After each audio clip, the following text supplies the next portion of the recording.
getting started. Gotta get Eagle on, but we are getting started. Good morning, good afternoon, good night to everybody around. Yeah, Gundam tonight. Eagle's Nest, webcam proxy stuff. Gonna be exciting. Gonna be exciting to see. There's a bunch of new red cards revealed, but I don't think those are gonna be legal. I think we're only playing still with beta kits. So, for our VOD listeners, if you guys are catching the beginning, thank you for catching the beginning and listening. I always feel like maybe I should put more effort in like putting timestamps on the video and stuff, but honestly, I do this for fun, and adding extra work for the sake of work doesn't feel like worth it most of the time, I'm gonna be honest. That being said, we should have Eagle on here soon.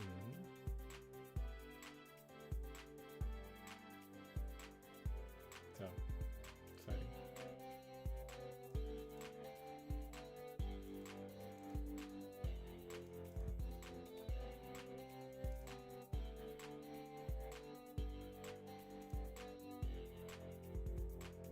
But got a lot of people tonight. Let me see if I can bring up.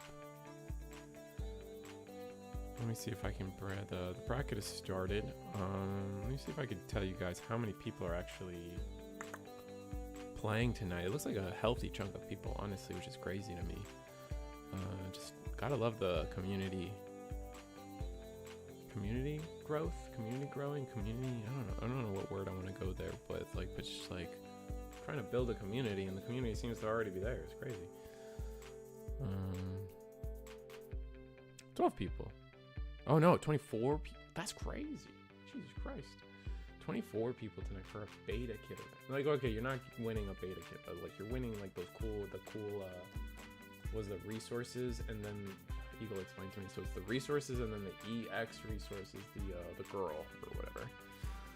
So that's exciting. Eagle should pop on any second now. I think the bracket's being handled. I'm just gonna hop into table 2. I don't think the meta's diverse enough for like it really to matter. I think we're just here for the sake that there is a part of us that are here for just like kind of studying the like fundamentals of the game, really getting witness. It does feel like there's only real 2 decks, right? I mean, to be fair, there's only 3 colors, and so there's only 3 possible decks that can really come from that. No, it's order matters, so it's 3, 6 divided by 2. No, it's 3 decks. Is that really it? 3 decks? That doesn't sound right to me. But that's how partitions work. 3 times 2 is 6. Order doesn't matter, so half it. Hello, how we doing? How we doing? How you doing? I think we're excited for some webcam locals tonight. I'm excited. You got 24 people tonight, which is crazy. Yeah, people are excited. It's a really good timing right now. Last week I know it was pretty close with a bunch of other events going on, especially with like the Gundam movie in theaters. A lot of people were out seeing that. Oh yeah, I forgot about the was it, how do you pronounce it? Quux or something? Yeah, it has a lot of U's, G, and a Q, some combination of that. Yeah, no, Panda was explaining it to me at one point. It says G Quux or Quux or something. Like, I don't know. I'm sure we'll figure it out eventually. But man, it always takes me aback to see 6 life or 6 shields. Digimon being 5, One Piece being 5 or 4. I guess the 1 leader was 6, but let's be real. It was a 5 life leader anyways. You grabbed your life at the end of every turn. Yeah, exactly. But should be fun. I still think it's shocking that there's 24 people tonight. Any huge differences in deck building tonight? You feel like we're not allowing any of the new red cards, right? Not yet. That is the plans for next week. Oh, so okay. It starts adding some variety, because I know it's a little stale with just getting the beta kits, but Mm-hmm. as they start doing more spoilers and more reveals, we can start adding more stuff to the card pool to kind of make it unique every single week's the idea when we start getting into spoiler season. Oh, okay. Yeah, I like that plan. And we're just gonna play a one drop here. Some early aggressions, nice, especially since we won't be able to answer it too well. Looks like we're on blue something for sure. Yeah, so taking a look here, I believe DK is on blue-green. Meanwhile, Smoker is probably rocking the same list that he's topped with last few weeks, which I believe was blue-white. Let me take a quick glance here. Trying to do this from memory. Yeah, blue-white. So, blue-white is featuring the use of Ailstrike Gundam as its big controlled boss monster. Meanwhile, blue-green is typically the more aggressive color because you're using your heavily statted units, and you're also using the draw engine blue has along with the tap engine. Alright guys, I'm reworking my mic audio, so if you guys feel like either of us are too loud or the music's too loud, please do let me know. But yeah.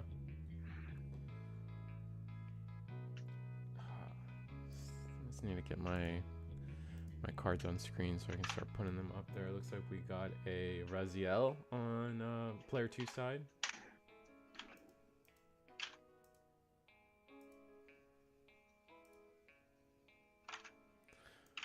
Perfect Strike Gundam. We'll get the Raziel on screen for you guys.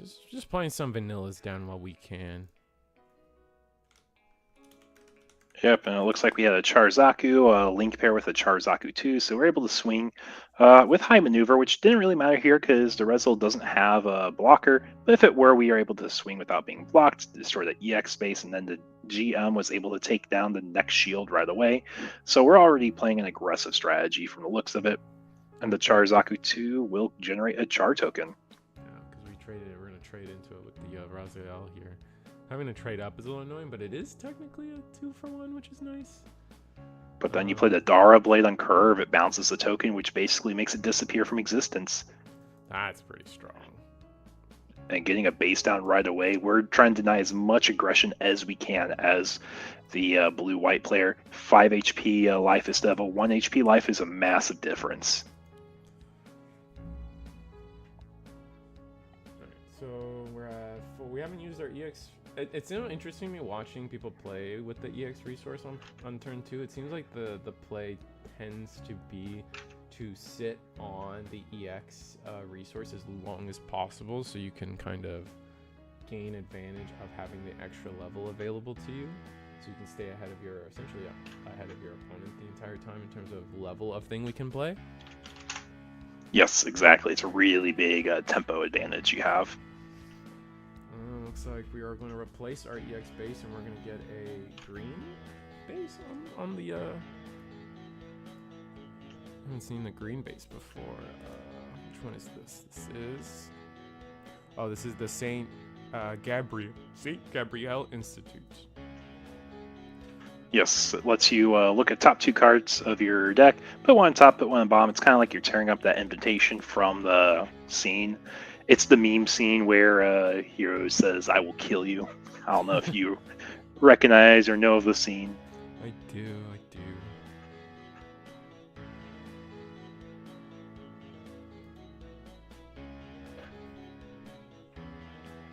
But yeah, so we're staring down Archangel. It's full HP.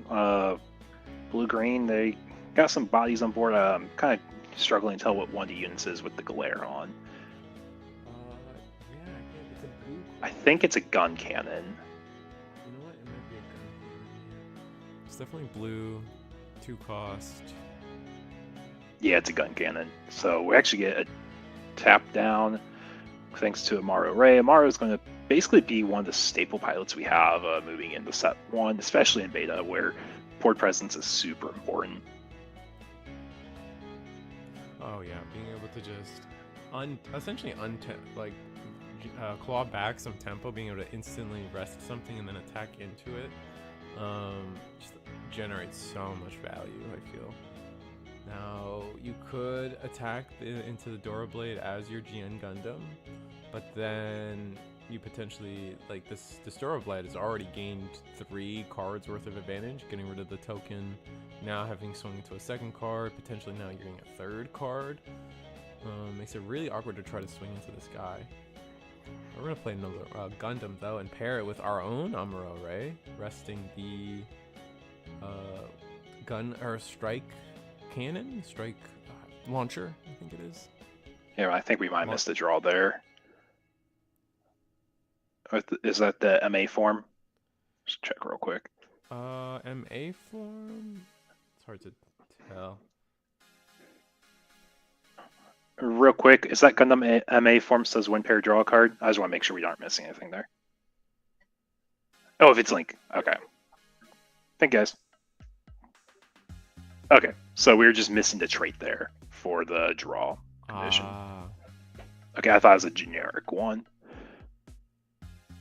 But we're able to swing, get the trade in over the Dara Blade, keep our unit on the board.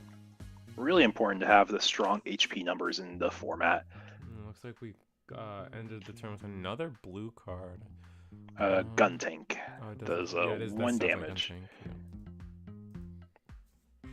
That 1 damage goes a long way in this game from that gun tank. I've seen this thing take out so many key cards that you would normally have to just like waste the combat into. Yeah, because it's really difficult because your game is so tempo oriented. Like you have Thoroughly Damage, which is the bimodal pilot that also pings the damage, but getting the body is so much more impactful, especially with how tight your deck space is. You're wanting to make sure you maximize number of bodies you can get. Right. Okay.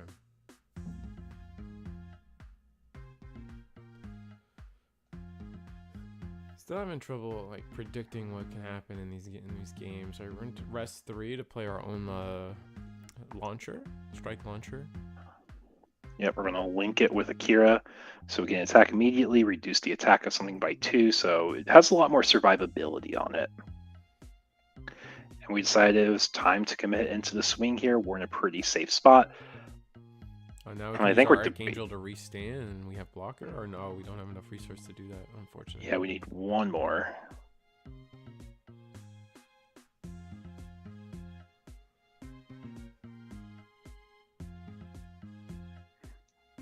And we are committing to tapping, getting a gun tank. Going to ping off the last damage. Oof, we've just been able to control this board so well. I'm gonna play now we get Gundam. with Heero Yuuy, we got a link here. So we can attack immediately, and we're going to see our other units probably turning in sideways. 1 gun tank can't attack because it came into play this turn. GM's been on the board, so he can swing and turn sideways.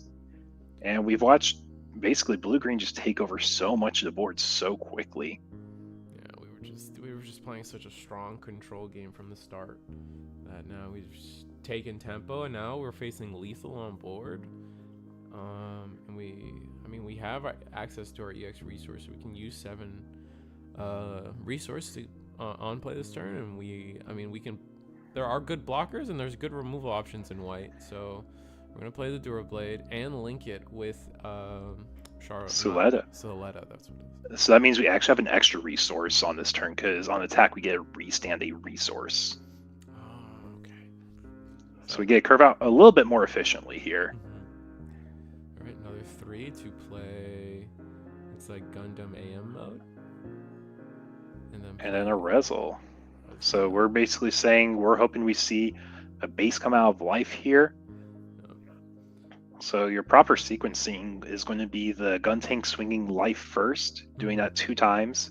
If a base comes up, you swing over Breach with the wing over one of the other units to destroy the base and a body, and then hopefully you have a link in the last 2 in your hand.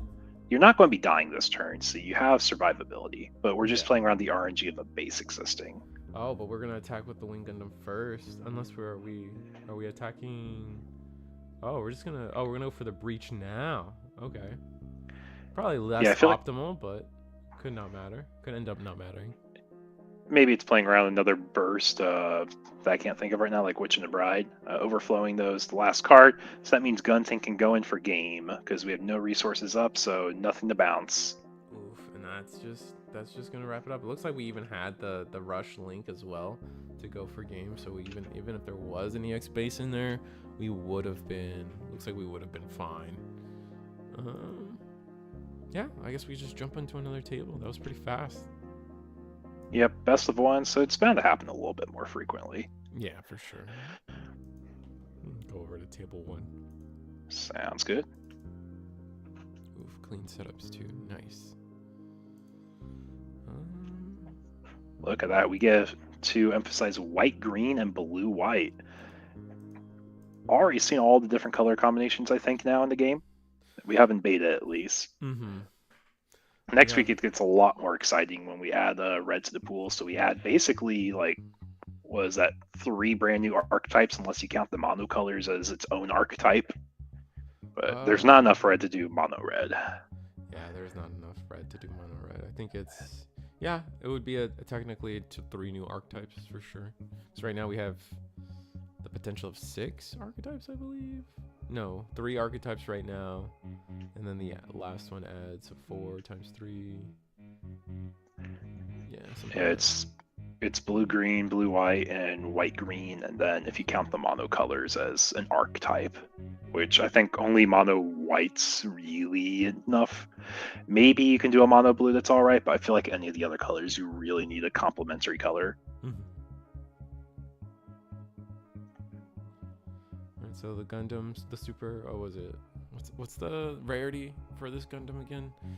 The Gundam, that's an LR. It's the RX. An RX is... that's what it was. Yeah, legend rare. And it has Suleta underneath, so it has 2 extra HP. And gets a restand resource on attack, which I believe we did. And we're going to be swinging in with, I believe that's one of the Strike Gundams. That is a 3-2. It's just efficient stat body. Going over to Zaku 1 or Zaku 2. And then Gundam MA form, probably swinging at the shields there and getting rid of that Archangel. Nice. We have a little bit of tempo, but not fully clearing Oat Dog. This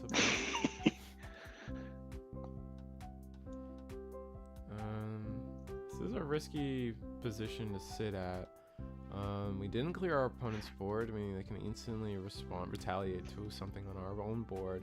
And with a full docket of going into a 6 resource turn, I could easily see this board getting cleared and then being in Green's favor here.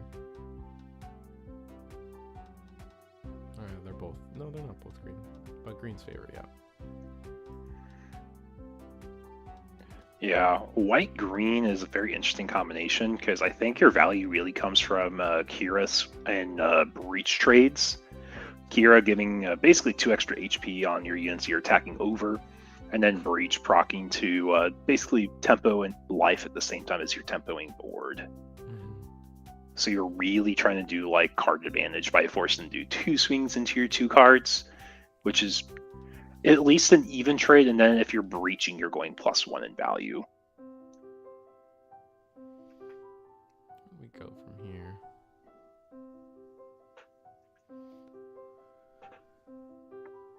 So we have, what was it?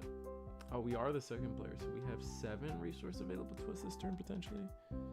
We might not just have the cards for it all, though.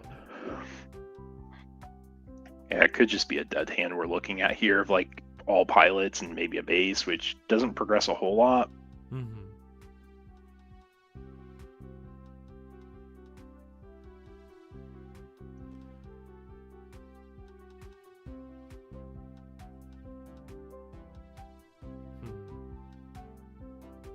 I was trying to think with Rick Dom on the board, like you ideally want to trade and breach over a body, which I think you can trade over the Gramps here. Or trade with the Gramps and get a life while you're at it, so it puts them down to 3. The only downside is if you trigger a base or you burst like a, what is it called? Not a pilot, but a command. I think what it's called in this game. Oh, right. You got actions, you got options, you got events. It just depends on the game. Droid cam connecting us back. Looks like we're good. Looks like we played Archangel, I believe. Yes. An Archangel replaces itself from the hand, so Looks like it replaced itself.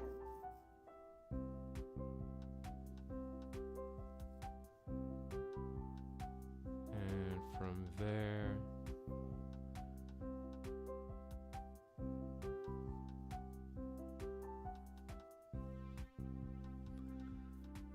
what does replacing the Archangel do for us? It lets us take another top life to see if we can It's draw into basically, yeah, it's drawing a card you normally wouldn't be able to draw into. So whenever you play a base to grab a life, you're grabbing a card you normally don't have access to unless it's a burst card. Ah, I see. Yeah, so like unless it's a a singular use pilot, because all the bimodal ones don't add the hand. If we have a Chang Wu Fei, we could equip it to our Gundam here and attack over this white card in the center. I think it's the all the names still escape me. I need to practice Strike this. Dagger, Strike Gundam. It's a Strike Dagger. something. I think it's Dagger. Yeah. Yeah, I can pull it Strike up here. Dagger. Yeah, I always pull up Eggman Events deck builder because it's the easiest way for me to pull up cards on the fly. Yeah, same. Also, that helps me get it on the screen faster for people. But this is a Strike Dagger, and the Wu Fei would give us immunity to the damage, so we can not only breach but also clear a body while still maintaining our own HP stat. It looks like we're gonna hard play a Durablade. Durablade. Yep. Bounces the dagger. That's a little unfortunate, but I guess that makes sense. We can potentially look at hard playing or trading into some of these, but with the pilots both attached to not only the RX-78 and the AM mode, they're just a little beefier. The classic RX-78 does have 2 damage on it, meaning it's standing at the 4 health, so could get some extra attack stat on our Rick Dom here. We could just go for a 2-for-1 potentially, or I guess it would have to be a 2-for-2 at that point, but regardless. Yeah, but if you get a life also, you technically do progress board tempo or board state at least. Mm-hmm.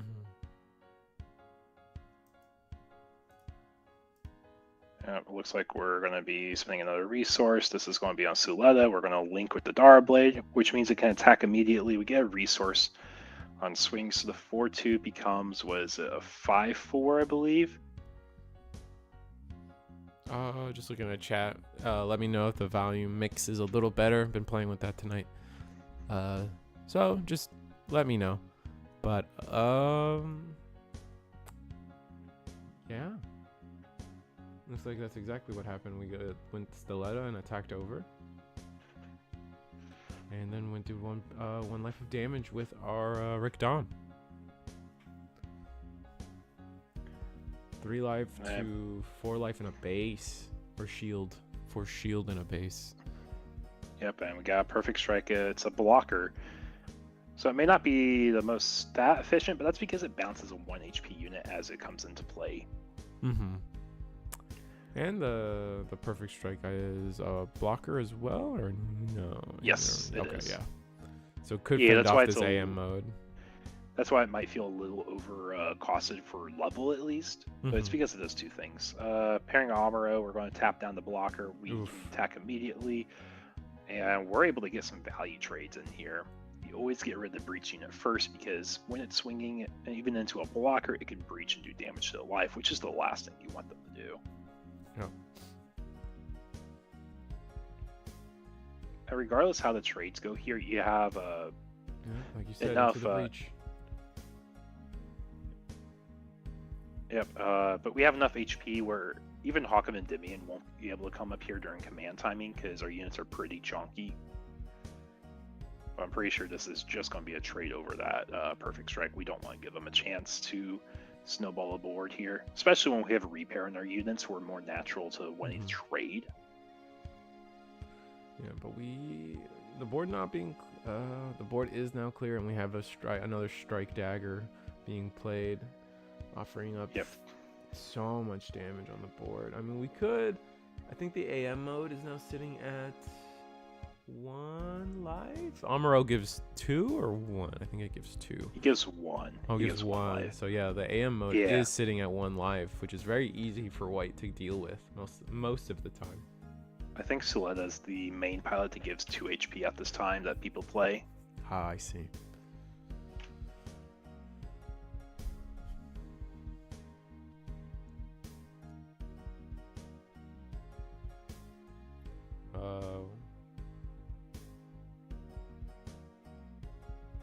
What is? Oh, we're having lag on our side. That's crazy. So it looks like we went into a Shenlong, into a Wu Fei underneath. Yep, reached, destroyed the unit, did a life of damage, but we're down to 1 card in hand now. Right. But we're going to start with Overflowing Affection, pitching Intercept Orders, which is a great card against aggressive decks, tapping 2 units with 2 HP or less on a command or main timing. Yep. And we're going to start punching in life. And Strike Dagger goes in for another life damage. And as Akira Burst, go to hand. Nice. I mean, if that could potentially be the pilot we need to make a strong play here, we could still Perfect Strike, pair, get rid of a body. We can, what's the Ale Strike as well? When you pair with a 4 cost or higher pilot, you can, or level 4 or higher pilot, you can choose a 4 HP or lower to return to hand, which could get rid of, the AM mode. But that would actually give the Amuro Array back, so maybe we actually bounce the Raziel attack into the AM mode instead. There's a couple options there for sure. I guess we'll just have to see. But yes, I will say with this many bodies on board, especially with our opponent having a hand size still, it's probably a little scary for the white-green player here. Yeah, there's the Ale. We know they have the Kira, so we're going to see a Link here. Right. Wow. Strong. So we get return a unit to hand. You probably return the Rezel because it's the only one you can't interact with. Yeah, exactly what we're seeing there. And then do you attack into the AM mode or the dagger? Oh, he's going live.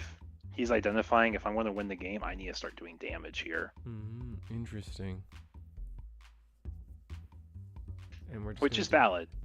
Our opponent has the hand advantage, they have the board advantage, and the only way we can win is if we close out and draw probably a second Link here, assuming they don't trade. Yeah. Which it could be hard to trade because we're going to give up some good bodies to do that. So it comes down to, are you scared of the race here? Well, if we have our own rush, co-linked, which we have one already. So now we have 3 attacks coming into life.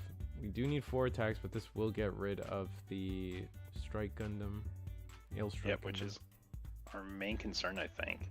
And now dagger, and then AM mode.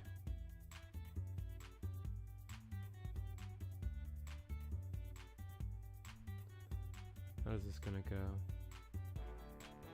Probably no. There's not too many impactful commands other than just short of a base happening. Yeah. Base as the last life is the biggest one. Yeah, overflowing for the first one.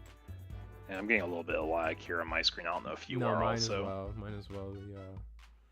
But it looks like both players are in the same board state. They can see what's going on at the same time.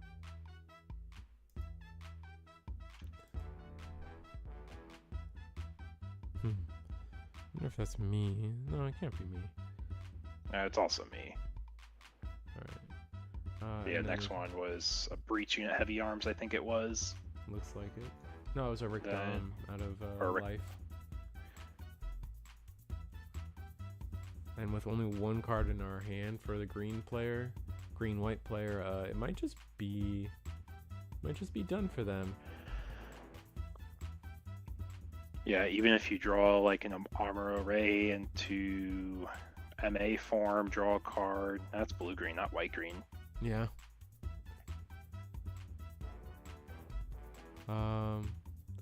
Looks like the camera died again, but that's okay. Like, we draw another card. And yeah, there's no, I feel like there's no 2-card combo that gets us out of here. Yeah, especially in white, because you don't have any hand plussing available in white, but you do have it in blue.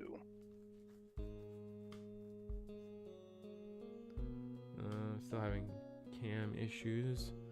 Let's see if there's somewhere else to go with this. Yeah, we are just about to wrap up a round also, because we're getting ready to start overtime here. Oh, right. Rounds are shorter. Forget about this. Nice. Best of ones are nice sometimes, man. Yeah, it keeps it easy in the mind, and we're able to see a lot more gameplay, host bigger tournaments without going super late into the night. Absolutely. I think we're just gonna wrap it up on I'm just gonna pass to the table. I think clearly what blue-white has it here, and yeah, the other opponent, their camera's just not cooperating. And looks like that might be it. Looks like all the other tables are probably done. Oh, we got one more table. I'll keep it on the screen for everybody. Yeah, if I had to guess, it's probably a blue-white mirror. Looks like I see a lot of white mirror. I was gonna say one of them has a lot of white cards, but wasn't seeing the blue just yet.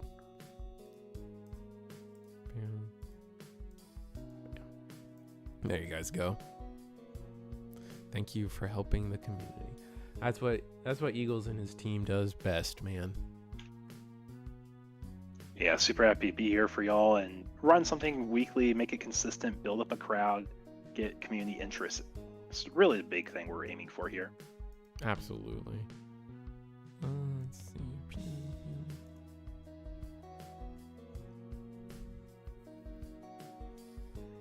Yeah, so one thing that makes these matchups pretty difficult is like the fact that both players are trying to play for board, and when you're playing for board, it really comes down to who can replenish their hand the most. And the only way you replenish your hand is if you're able to get like your show of resolves. Oh, I see. That makes sense. And we're just fighting into each other's board, but we're kind of losing the. I guess we have a solid hand size. Oh, but we played a token off of Archangel. That's what we're doing. Or off of white base, the blue sorry. card. And we're going all in on the board. We know tiebreakers are going to be coming up in overtime. The only way you win in overtime is goes by life first. So, or cards in shield area technically is what we look at here. But we just got to level 10 on both sides. Do we have a TRM yet, or is it just what we've kind of mentally decided based on other games? It's kind of like what the community's decided based on other things. We look at cards in life area as the first one. We have Ailstrike coming down. Are we going to be tapping out another resource to have a link with it? I don't think we are.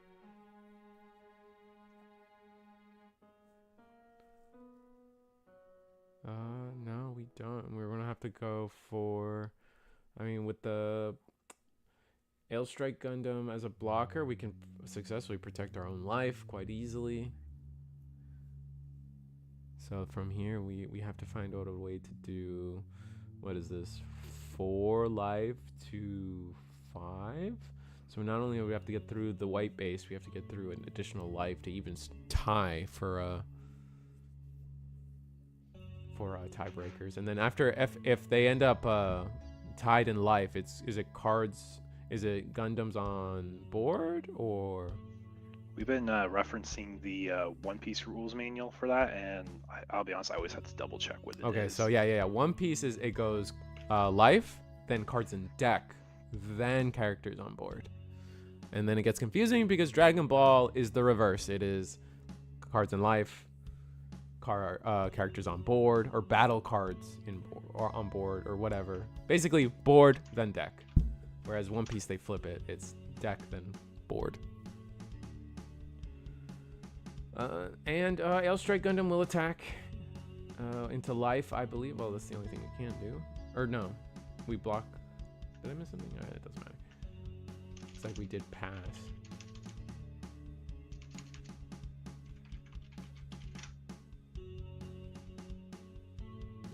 Alright, RX-78 will attack. This is a cool alt art.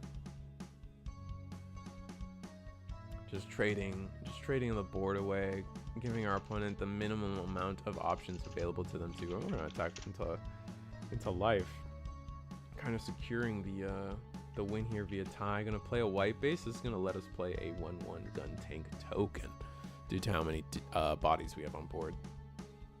RX-78 will repair itself to 2 damage. Nice.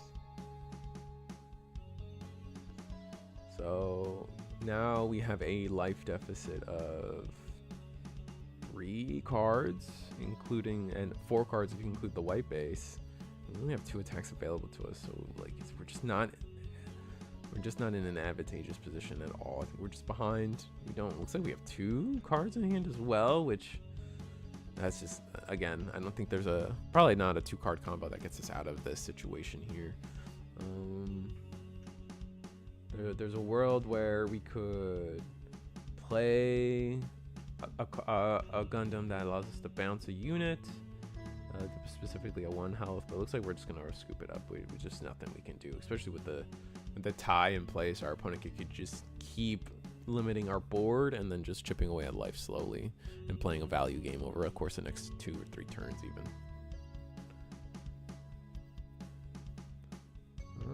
But all right, yeah. See if I can get Eagle's beautiful mug here on screen. Bam, bam, bam.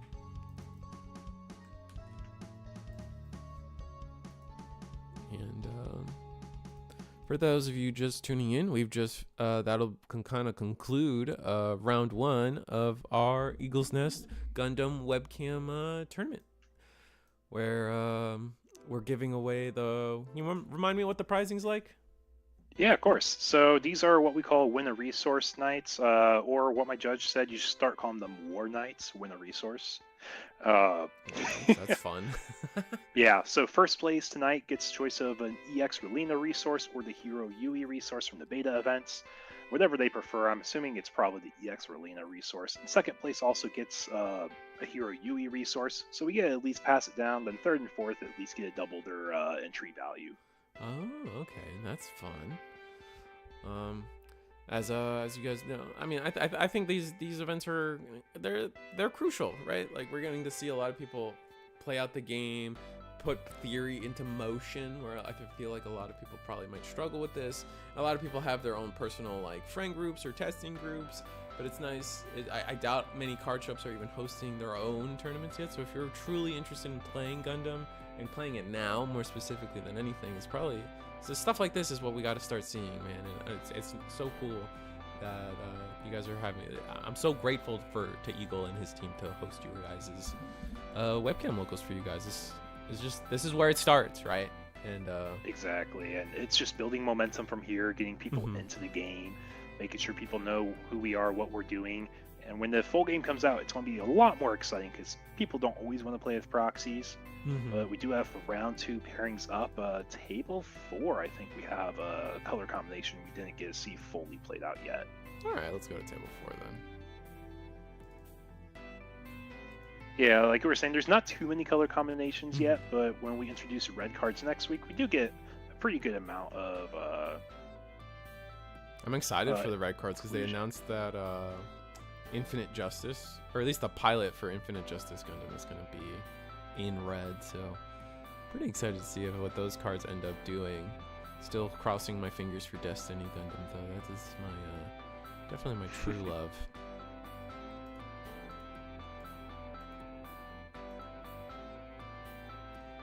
This is now round 2. 45-minute rounds dictate that this will be... Let's see if I can get a timer on screen. I'm always lazy with the timer.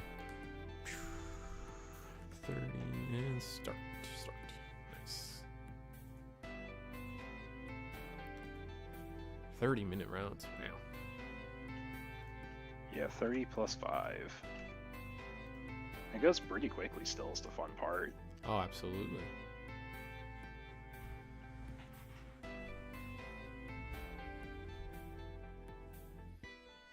Interesting mat here. What is this? A like Leonardo da Vinci architecture mat. We got a Digimon player here, and oh, it's a Witch and the Bride Gundam mat. Or at least like one of those like minimalist arts, where it's just like the Gundam's head on the side. That's kind of cool. Yeah, I always like minimalist playmats. They look so clean. Just like they don't take too much space, but they also look nice for what they are. Yeah. The type of mats I'll never understand is the need for people to use 2-player mats, or like oftentimes those end up being the cloth mats too, and I'm like, you have to end up playing with like this huge, if your opponent has a mat, which most of the time they do, you have to play with this like weird bulge at the top of your mat, and like I absolutely hate that. Yeah, looks like Kid Charlemagne. Did I say it right this time? Charlemagne? Charlemagne? Yeah, is starting off second here, playing a GM on turn 1 with a custom EX resource. I don't know if you've seen these little derpy ones that I've seen going around the social media Facebook groups. Oh yeah, people love their derpy arts. I remember. Go ahead. I just want to say, I think his goal is to win his own Relena resource, and that's why he has a custom-made one there. Yeah, it's like manifesting it into life, right? Like, we're gonna bring that energy, and we're gonna win one tonight. We're playing our Rick Dom on our turn 2 here. Our player that's gone first has gone 2 turns without being able to play anything, which is really unfortunate. But we're gonna play Raziel this turn, and call it a turn there. Passing back to our Charlemagne. I think it's Charlemagne. I think you're right. I realized we were talking about the player's name. But the derpy stuff reminds me of the early like GFG prizing, where Tyler would send out hand-drawn Digimon constantly to people. I always thought that was amusing.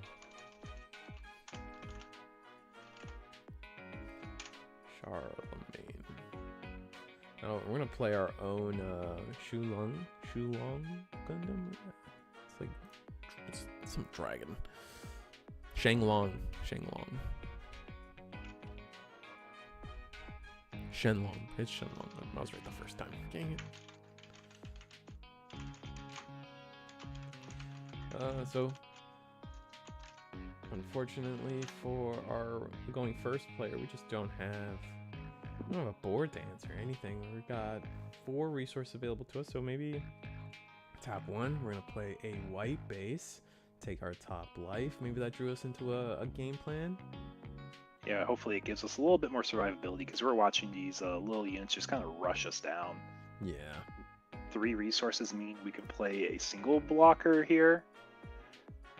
So level 4, that means it has to be the 3/4 3-cost blocker, if I remember correctly. Mm-hmm. And there we go. It's actually the... Oh, that's level 5. That's level 5, yeah. Oh yeah, we just got that. Right. That's definitely going to be one of the learning curves of this game, the levels versus play cost. Yeah, and we're going to play the launcher strike, or launcher strike Gundam, I think it is. Yeah, launcher strike Gundam. Strike Gundam in all its modes will forever patronize me. Yep, swinging 4/3 at life with breach here. So it's kind of awkward. It's like, do you want to block? And if you do, your opponent still gets the breach damage to the base. Right. And they do choose to block. The numbers work just perfectly here for the GM. But we figured we might as well get rid of the body. The breach unit is doing damage, but it's gone now, so they're not going to get basically these 2-card values. We get Gelgoog down for 2, which is a 4/3 with a link condition, and we're playing 2 gun tanks here. Oh man, this is just aggressive. And we have nothing to slow this down as much as we want to. That's quite Because unfortunate. one blocker stops one attack here. You don't really ever get to stop two attacks against your opponent as a white player, unless you have like commands that bounce units. That's the only thing I can really think of here. And this Guntank's having 2 life. Kind of rough.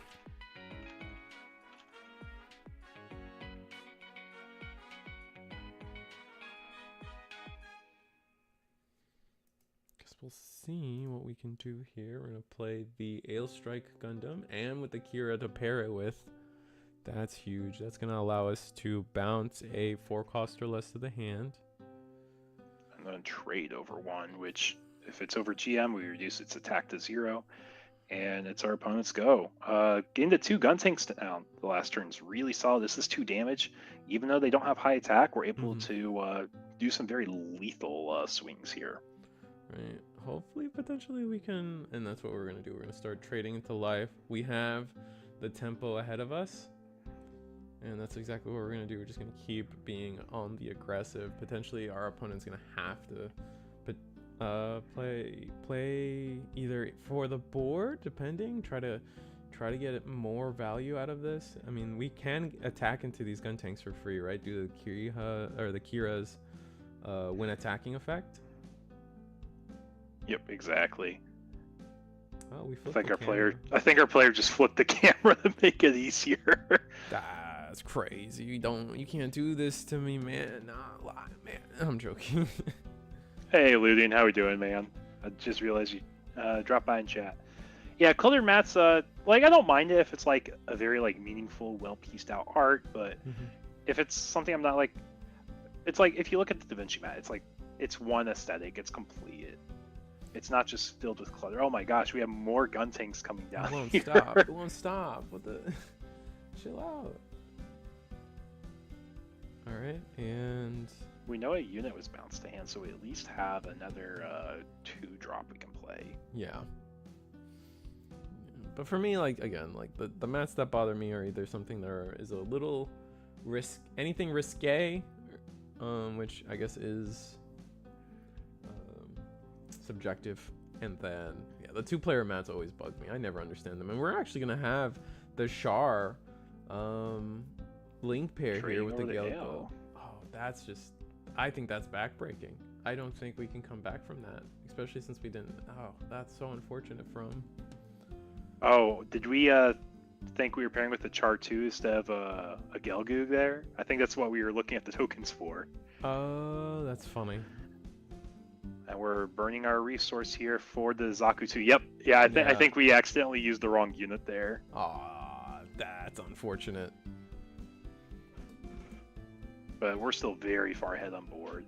If our opponent bounces the Zaku 2, it's actually fine because it gives us a chance to repair it. Because if it gets bounced, you don't make the unit. Oh yeah, Ludian, you're out in you're helping with Bandai Card Fest Japan, or where are you at? What's you sent me that picture of you being alone in a warehouse, which questions were made. I have questions, but you know. Overflowing affection, or none. This isn't overflowing affection. This is show of resolve. Draw 2 cards. Yep, exactly.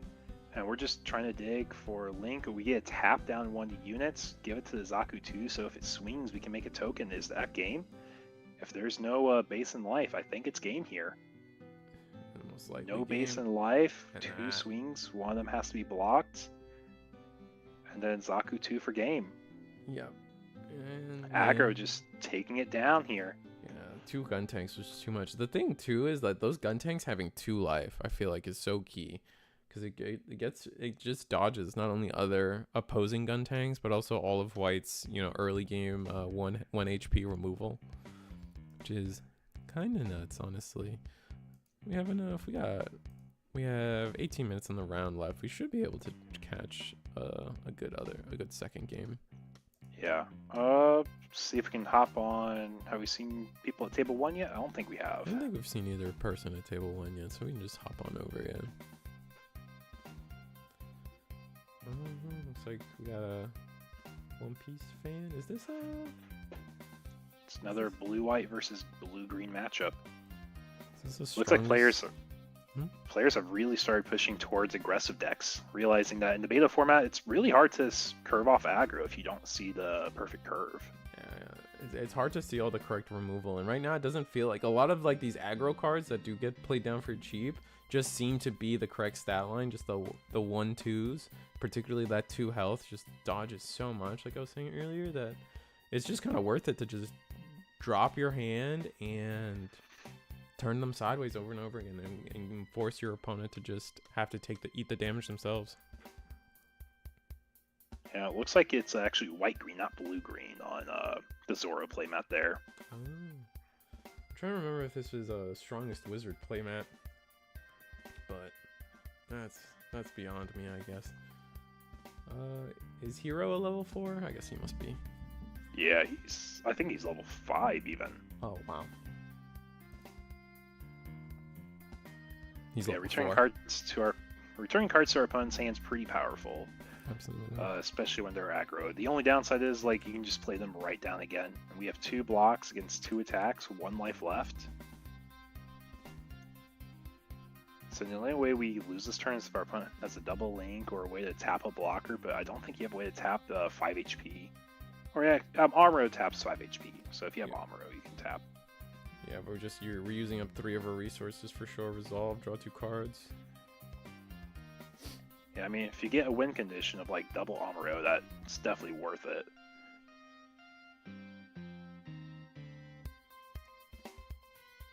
Or even Amuro with a Link would be perfect here too.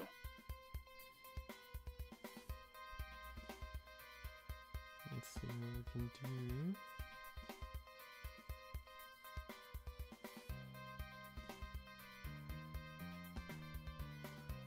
Attacking here is definitely rough. I don't think we can just freely attack.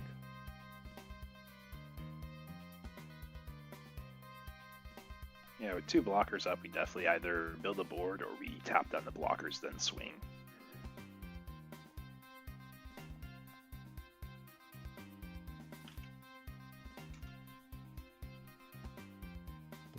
Here's 2 resource. We're gonna play a Gundam RX-78, 3/4, and then 2 more to play Zaku Zaku 2, I believe. Yeah, but that's the one that was bounced the last turn, so we're basically trying to make a challenge of building up a board. And I think the reason we're building up board with 3 cards in hand is we have like Citizens Take a Stand, which gives your whole board +2 attack. Ooh. Looks like we're swinging at life. Do we have the double pair? Looks like we just put down the Perfect Strike Gundam. We have no 1 HP units to bounce here. Unfortunate.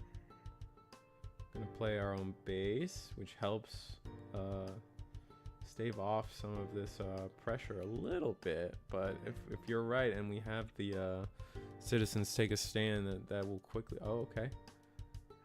So now we're... Doesn't matter. Yeah, we're just trying to build board here. That's exactly what happened. We built a board in response to our opponent's board, leaving up 3 blockers. And now we also have the EX base, or not the EX base, the base. Another show of resolve to draw 2 cards, using up most of our turn. Once again, we got 5 resources left to play with. We have 4 attacks, but looking at 3 blockers, kind of makes this rough. I'm gonna play our Zaku. Ooh, we got a Zaku 2 unblockable. Oh wow. And another unblockable. Because that's G Fighter gives it to white base, yeah. Oh. I maneuver really strong keyword here. We tried stabilizing and getting 2 unblockable swings was just too much here. That's unfortunate, but I mean at that point we just had it either way, right? We had all those cards that just went down were played from hand, so there's realistically nothing we could have done. Yeah, exactly. But no, clean end to that game. Let's see if I can pull up another one real quick. 13 minutes left in the round. Just dodge into table 2. Why not?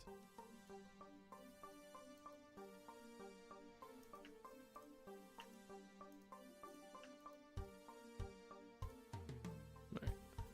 We got a lot of a white blue mirror once again. Definitely white blue still seems to be the most popular color. What was it like last week? About the same? White blue being most popular again? Yeah, white blue was over half of the pie chart last week. Oh wow.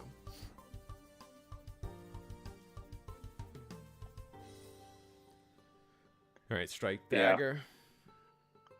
Yeah, it's a very, very value-heavy matchup here. Like, if you're able to get use of Archangel, get use of White Base, they both progress board state in your favor. Makes sense. And the strike launcher strike Gundam will attack into the perfect strike Gundam, getting it off the board. Durablade, Durabald, as I like to call him, will get rid of the Archangel from our shield area. We used up the EX resource to activate our Archangel and restand our launcher strike Gundam.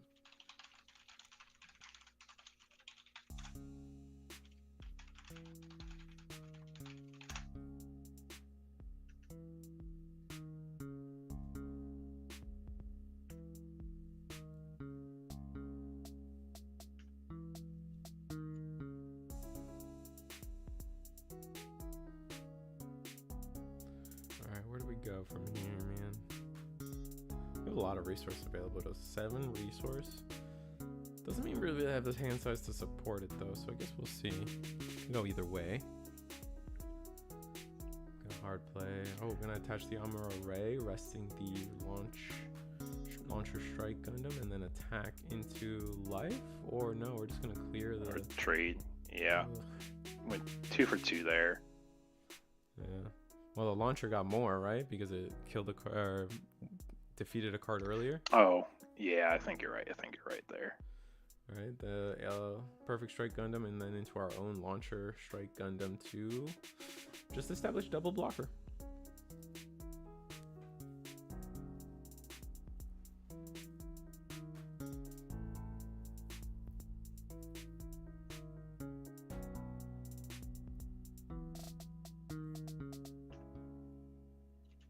I wonder if this playmat is from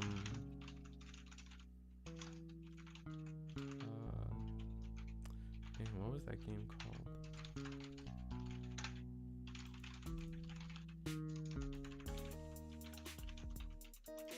It's like a dragon game, I can't remember.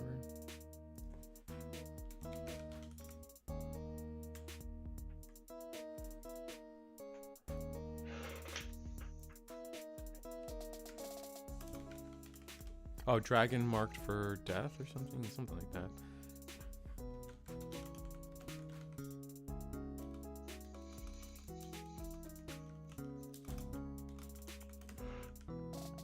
Yeah, dragon marked for death. That's a game I wish I got more into.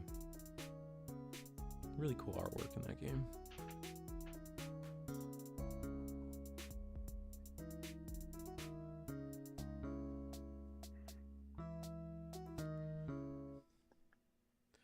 Alright, we're gonna play our own white base, get a gun tank down, 2-2. No, this is gun cannon, my bad. Slightly different.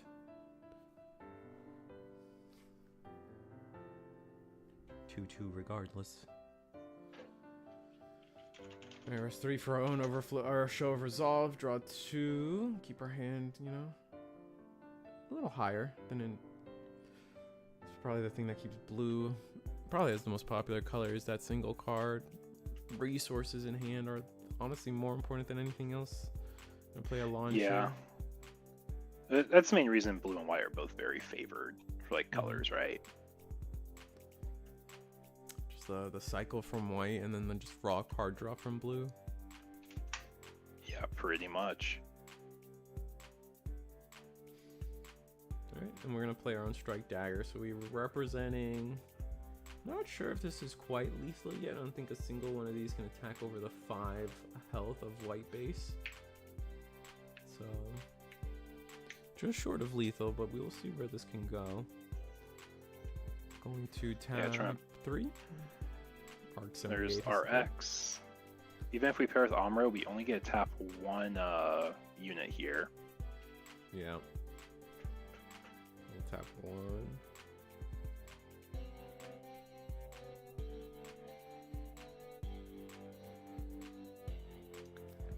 And tapping 3 here for Perfect Strike. Perfect Strike, nothing to bounce.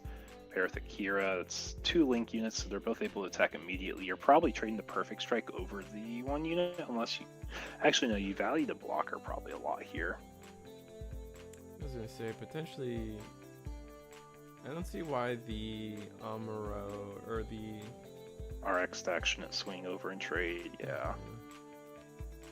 I mean, I guess there's no clean attacks into... I think we... Do we have tempo? I don't know. I don't feel like we have tempo. Because if we just say, oh, we're just going to attack into life. Oh, and it's a white base. Wow. Or Archangel, yep. Or and you can Archangel, decide if you want to burst or not here. It looks like we are deciding to burst. Add the card from life to hand.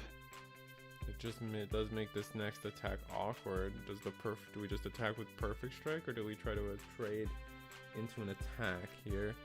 I feel like we want to preserve our white base, so maybe getting bodies off board might be the most important thing. And we're going to trade off. So that was most definitely into the base. And I think the gun cannon could just attack into the base freely. I don't know why we would leave it standing, I guess. Even if it doesn't clear the base, doing the 2 damage goes a long way into future turns, I would think. Yeah, it's just the fact that I think you just want to hold on to 2 damage to make sure it actually gets rid of a life, so when the base isn't there anymore. Fair.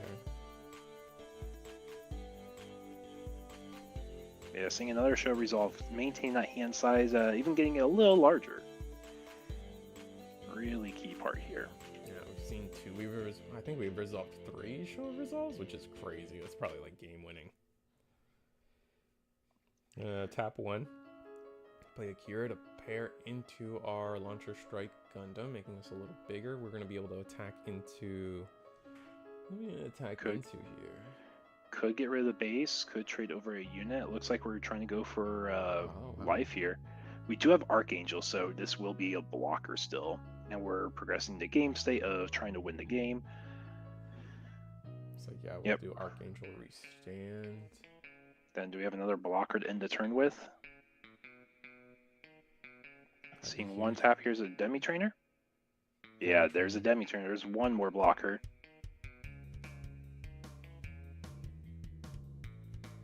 And passing with 2 up. So 2 up means we could play Witch and the Bride as a action timing card here. Ooh, what does that card do? Bounces a unit with 5 HP or less to hand. Oh, wow. So it basically can remove an attack, like it could remove the token. We're playing our own Archangel here, draw a life. It's our last life though, so that is something really important to keep in mind here. It does let us be aggressive though. We can attack into life, restand a blocker. Oh, here's Perfect Strike. Bouncing the Demi Trainer to hand, leaving us without an extra attack.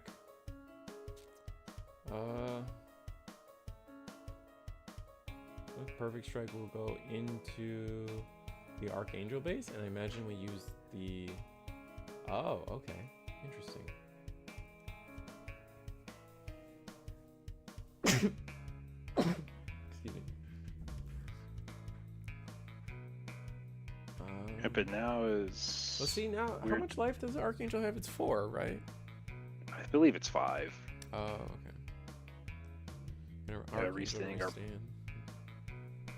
Restands the blocker here. I think we're respecting our opponent having Witch and the Bride, right? I guess so.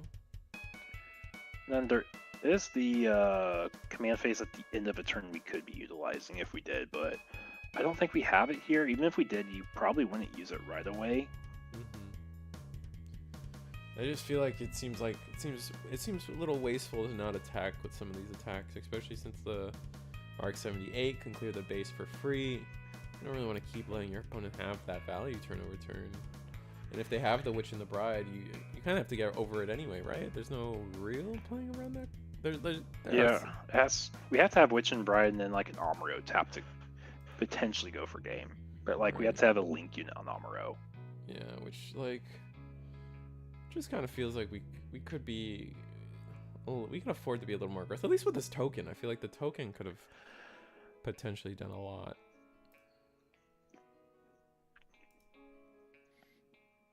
I guess next turn we're looking in a world where like next turn we can attack with the ones that don't have pilots first, and then if they return something with a pilot, we just get the value Demi Trainer once again. Or a Strike Dagger here. Or Strike Dagger. We know the Demi Trainer is in hand though. Oh, true. Another Strike Dagger. 2 Strike Daggers. This is probably Demi Trainer here, if I had to guess. Might be short pilots though.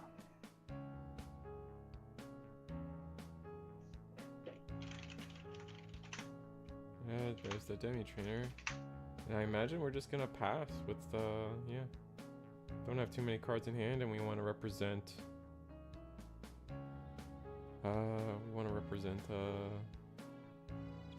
Command timing a potential.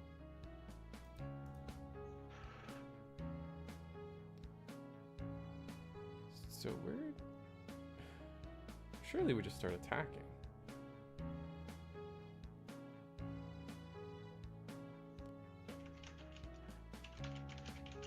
Right?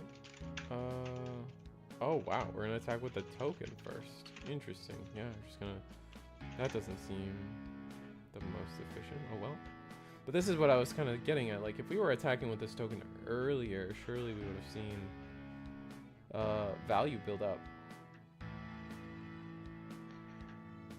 Yeah, that is true, but I think we really just tried valuing a late game token swing being a full shield because we were trying to bait out a block, I feel there. Alright, Perfect Strike. We'll attack. We'll -2.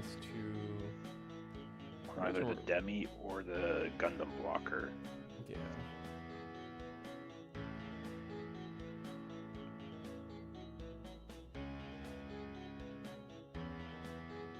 Yeah, we're gonna block with the Demi Trainer.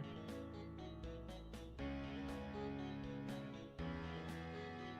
gonna tap 1 resource and play Bombardment here to give an extra 2 attack to a blocker, so we were actually able to destroy their unit in the attack there. Oof. Very good use of command times there. So that's why we were keeping resources up the previous turn. We're trying to make sure Demi Trainer is able to do a trade. Alright. Sulieta. Mercury will be linked to Perfect Strike Gundam. And we will attack and undo a resource. There we go.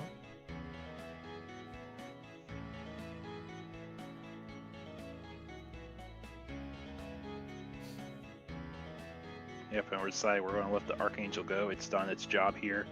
Yeah. Our opponent has basically 1 blocker that they get to restand with Archangel here. I think this might just be wraps. I think that Naval Bombardment just won the game there. Yeah, I agree. We're gonna attack with the the RX-78 with Armor Ray. We get to rest a 5 HP or less unit. That's when paired. Oh, so when not paired, my mistake. Yeah, all good. But we're gonna see the 2 tap for. Yep.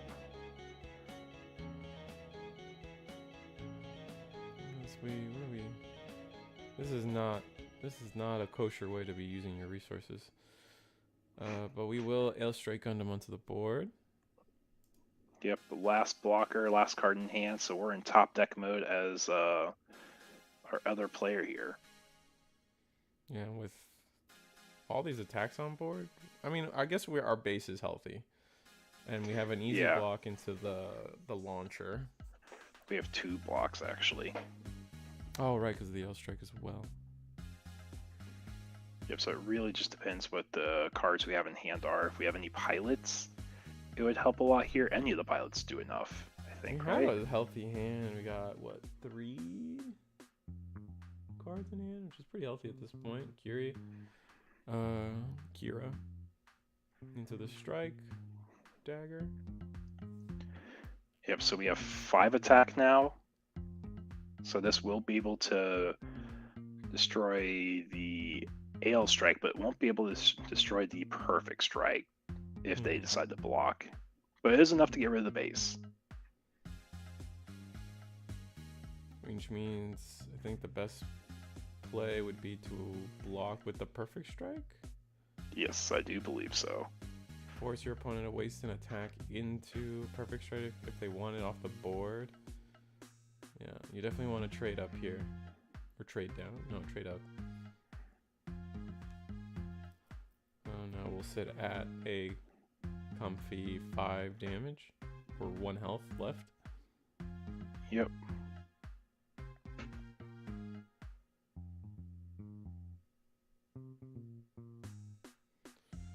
We got 2 cards left in hand. Let me tap another one. Is it another pilot? Is it Sulieta? Oh, that's a little rough. That means this next attack is kind of Probably a trade here. Where do we go with this? Oh no, it's just damage onto the shield. Oh, okay. I think we're hoping to get a block out of it. Right, because the Sulieta only gives 1 attack. Huh. Yep, passing to our opponent with 1 card in hand. They have 1 card in hand as well. Is it useful? Is it if it's something like an Amuro Array, that'd be crazy. Oh my, oh, it's Kira. Okay, that's not as impactful, but we can. Yeah, block or bounce the blocker. Yep. Yeah, I mean it's just game winning there.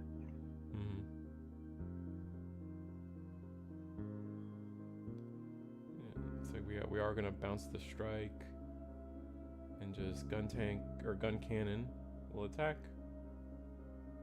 And we were able to squeak it out with just a good tempo play on blockers, mostly on our dragon marked for death playmat here. At least that's what I think that map playmat is. I'm kind of making that up as I go, but it looks cool. Yeah, I can't say I'm familiar myself exactly with it, but that was the last table of the round. Nice. It's always fun when we can catch that. How many rounds tonight? Is it capped at any particular round count? I think we are at max 5 round count. Yes, I do believe 5 rounds is the most we will have for tonight. Nice. Okay. It's like we gotta move on to table. I guess we gotta see what the round pairing is. But that being said, guys, if you guys are tuning in for the first time, this is the third of the Eagle's Nest weekly webcam Gundam card game beta event, proxy tournament, or whatever. War locals, win the resource locals. Win the resource locals, the war locals, yeah. I love that. Where you can either win if you take first place, you have your choice of the Heero Yuuy or the what's her name?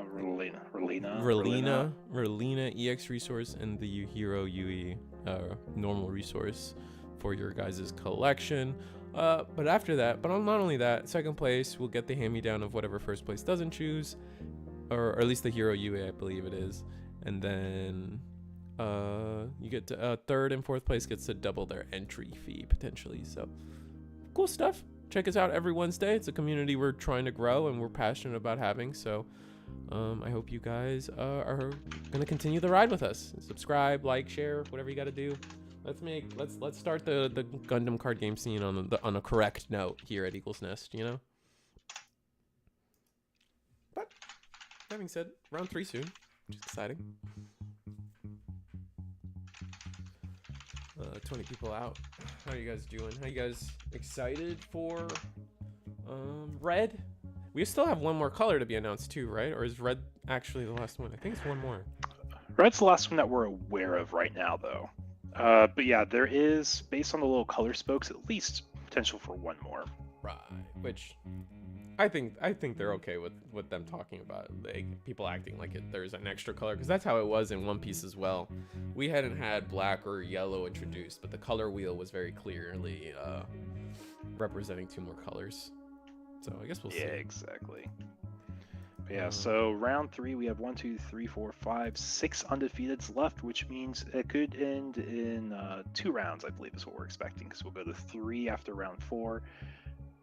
It could be 5 or 6 rounds, I think is what it is actually. Ooh, exciting. If I remember correctly.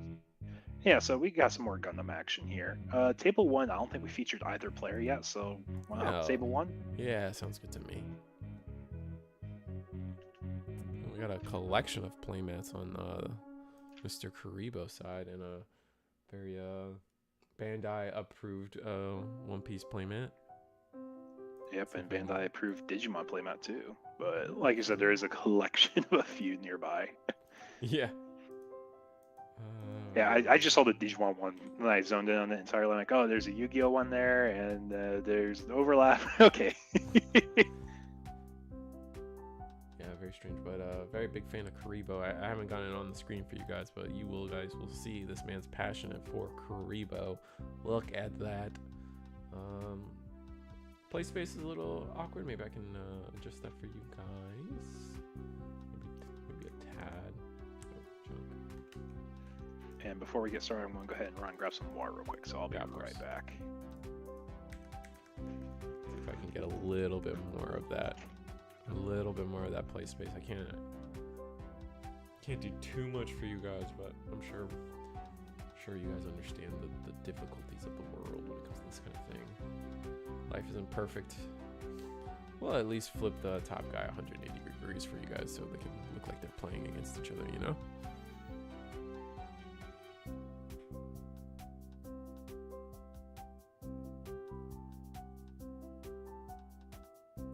Alright, so we got...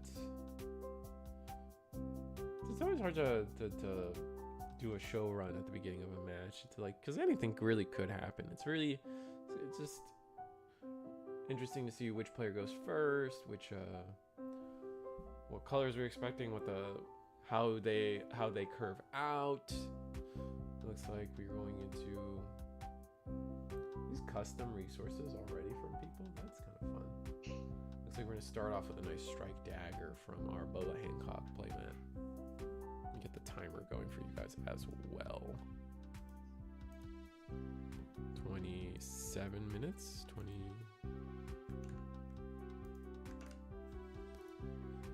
All right, timer's going.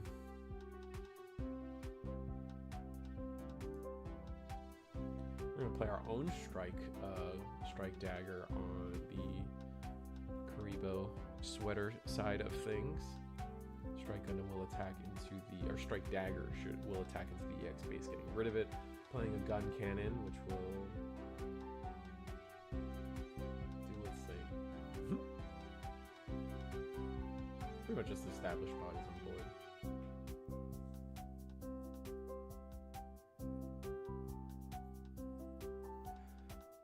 So with 3 resources, we are clearly white, but we don't know what pairing. I imagine history dictates that we're on blue, but are we going to attack? We're attacking into... Imagine... Oh, we're going to trade. We're going to give up the tempo instead of going into the EX base, and we're going to play our own Archangel to start the turn. And then 2 to what? What is our plan? Our gun cannon. All right. So we got another blue-white mirror, looks like. Yeah.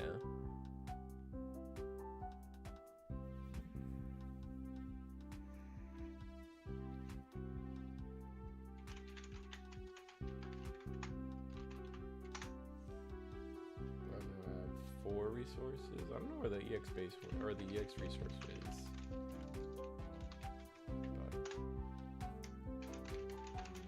We're gonna pair Amuro Ray, which will rest the opposing gun cannon, and now I think we just attack into the gun cannon while we have the tempo. Just makes perfect sense to me. Play our launcher strike Gundam and repair 1. Easy peasy. Really clean trade there. Yeah, I don't think we've had a chance to showcase a full blue-white mirror yet. We've always shown like the end games of them. But yeah, we've shown the end games of them, but we haven't shown how they get to these board states. And here we're seeing a lot of prioritizing into attack opponents' units versus keeping our own, or going for any kind of life. Just keeping boards small seems very important. Yeah, looks like it's lots of like all-in plays. We're going to be playing like our Ale Strikes. We'll be playing. I don't know if we really run any other top end besides Ale Strike in these decks. We're gonna use all 4 of our resources for a single play. Okay, it's gonna be the Ale Strike gun. Is that not a? Oh, that's gonna use up the EX resource, which was sitting there. Play the Kira, and we're gonna bounce the Launcher Strike Gundam, and then proceed to attack into. Very clean trade. Oof. So for 2 cards, we were able to get rid of 2 cards off the board, and then 1 card off of back to hand for tempo. Interesting.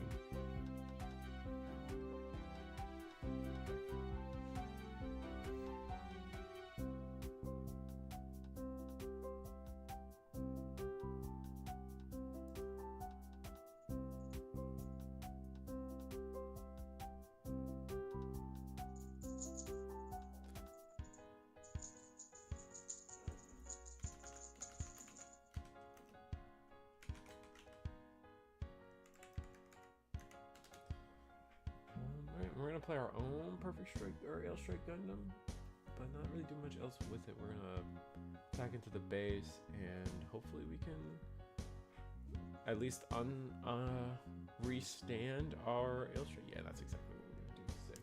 Establish another body, unrest ourselves so we don't potentially. So it's not as free for our opponent to attack it into us. Yeah, exactly.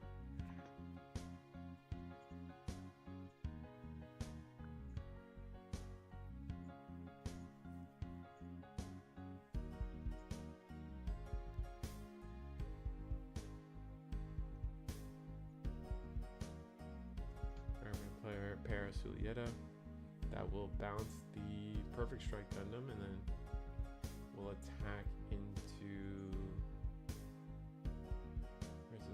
Where's this attack going? To life? No. This should be a full trade, if I'm correct. Celiac gives 2 HP. Yeah, exactly. Yep. The math does math. Mm-hmm.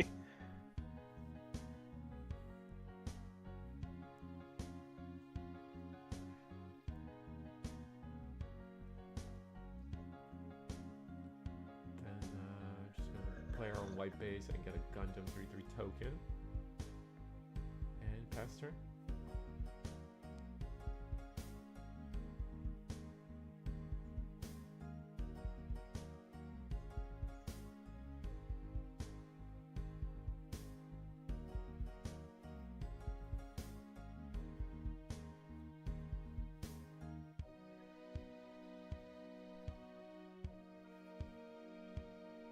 We're just going to replay the Perfect Strike Gundam from earlier, or do we have the pair? We do have the pair, which will not do anything crazy, but we'll at least get a attack into the white base and restand. Yeah, which if you think about it, it's pretty good value still. We're able to progress board state, progress tempo, because we can end up like that round 1 where we just saw like both players are seeing pretty healthy base count or life count.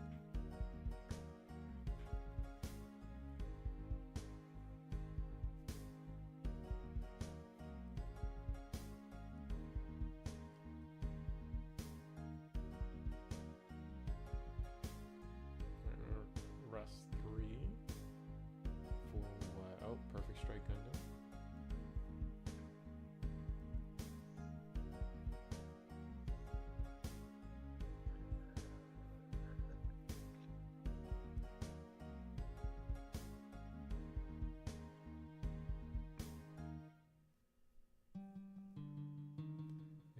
Play Perfect Strike Gundam again.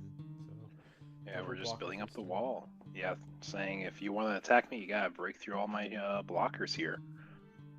But we're looking at Archangel against Archangel. The only time you really want to swing is if you have the Kira like we do on our other player's side, because it basically lets us get a restand and still get the blocker value.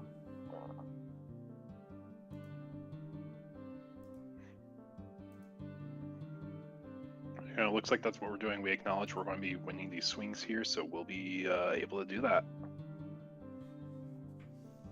We are going to block. We're going to take the 4 damage, which makes things rough. Anything can clear us now. What can we do from there?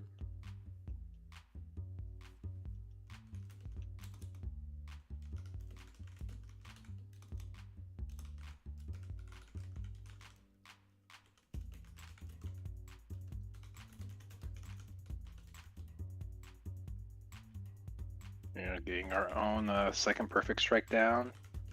Probably tapping 2 resources for Archangel restand. We got 1 for a pilot here, or an overflowing. Yeah, it's for a pilot. We got a link pair here, so we're able to swing at life again.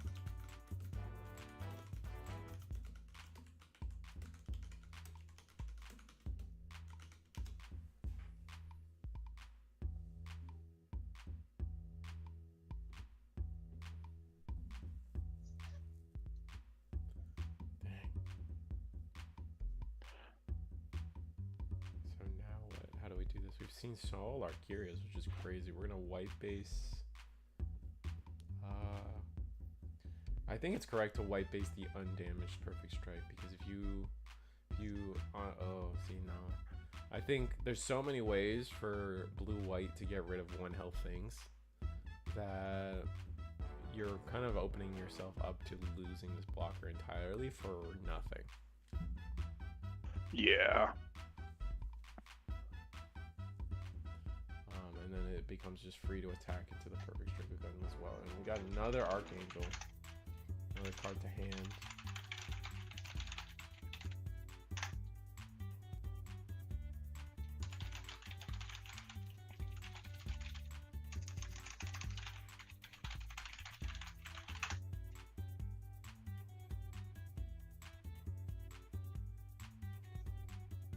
So we're going to attack into base. Oh, do the 3 damage to the Archangel. We don't care. Fair enough. What are we going to do with the Perfect Strike Gundam?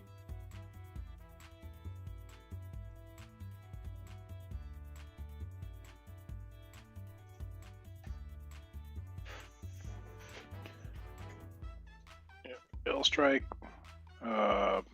launcher strike, and probably a turn pass here.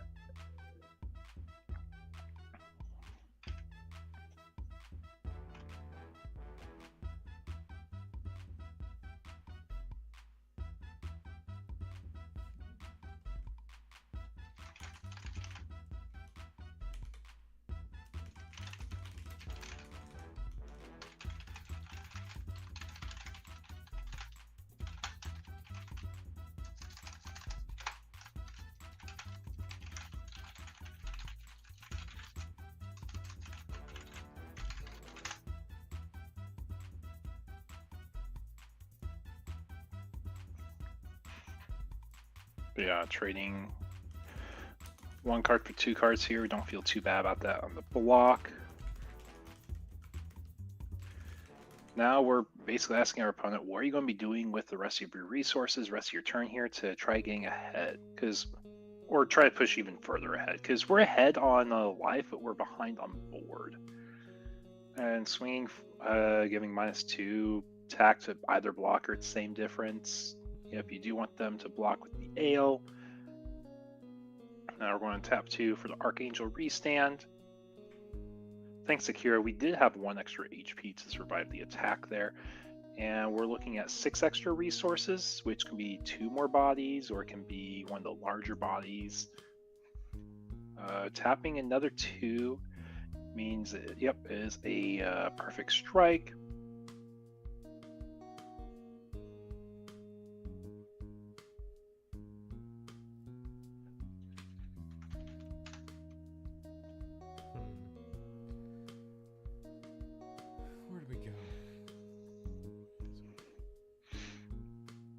gun cannon. And then are we leaving 2 up here? I think we might be leaving 2 up. No, we're tapping. Tapping 1, so it's a pilot. Amuro? Yep, Amuro, so it's a link in, tap the blocker down, and we can swing over that blocker and start, or we trade over the token. Whatever we're trying to aim for, more value or get rid of the bigger body.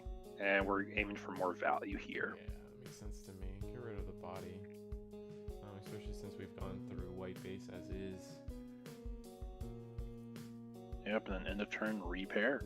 Yep. Pass it back to our opponent. We have 1 resource up.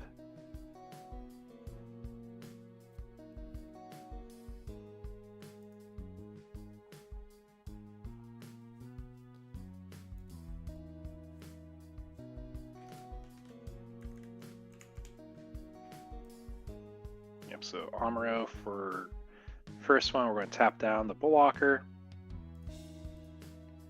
Gun tank to finish off that blocker. So we had 2-card combo to answer the value we were really trying to get out of that unit. Then we play our own launcher strike, tap 2, and we're going to see a strike Gundam. We're going to swing. Probably going to use that Archangel with the last 2 resources. Just debating if we're doing the trade or if we're going for the shield. And it looks like we did the trade here. And tap 2 for Archangel to restand. Now it'd be really funny here if we answered that Perfect Strike Gundam with another Amuro gun tank cannon combo. After we just watched our opponent do that to us. Yeah, that was pretty funny.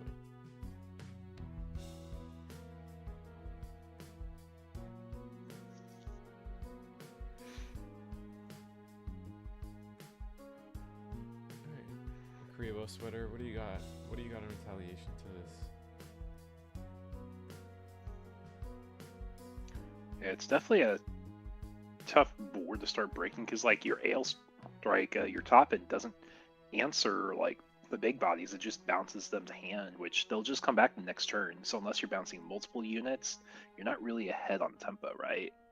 Yeah. And then here, we're going to establish white base, but I'm not sure as to if that was worth it or not. I guess it depends. We weren't going to get a restand attack this turn.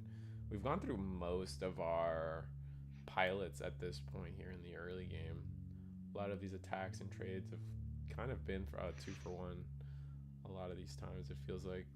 So using the base just to draw an extra card, probably potentially worth.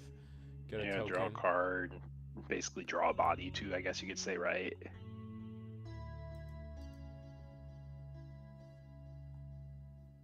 Yep, there's our AL. Then if we link a unit, we can bounce, but no pilot. So passing turn to our opponent. Leaving 1 up. If I see 1 up, I just keep thinking Hawkman Dimian. It's like a command card we want to use. But do you want to point out that Alt-Art Shove Resolve there to draw 2? Wow. Impressive. Collecting art, having the Alt-Arts now of all things is pretty impressive in itself. Yeah, I just barely finished my Alt-Art set. I got my last card at One Piece Day. I got my Alt-Art Suletta. Are you going for playsets or are you just doing one-ofs? Oh, one-ofs. It was hard enough getting to one-ofs. Cannot imagine getting a second wing or a second overflowing right now. Those 2 must be the most pricey ones, right? Yeah, and they're the hardest. Like, I got lucky. I had a friend pull the overflowing, and he knew I was trying to collect them all, and he knew it was towards the end. So he held it for me to sell. Oh, wow. And then the wing, one of my friends pulled also. Oh. It really just came down to community helping me out at the end. That's pretty hype. We're going to play Strike Dagger. And we're looking to be in a very comfortable board state against our opponent here. We are winning the board, we're winning life, we're winning on pretty much every aspect. I think even our hand size is equal, if not better. With our white base, draw a card. Yep, replace itself in hand at least. And if we want to make a token, we probably want to swing first with the strike and the gun cannon token. But even then, they can just let it through and take down the base, and it doesn't matter.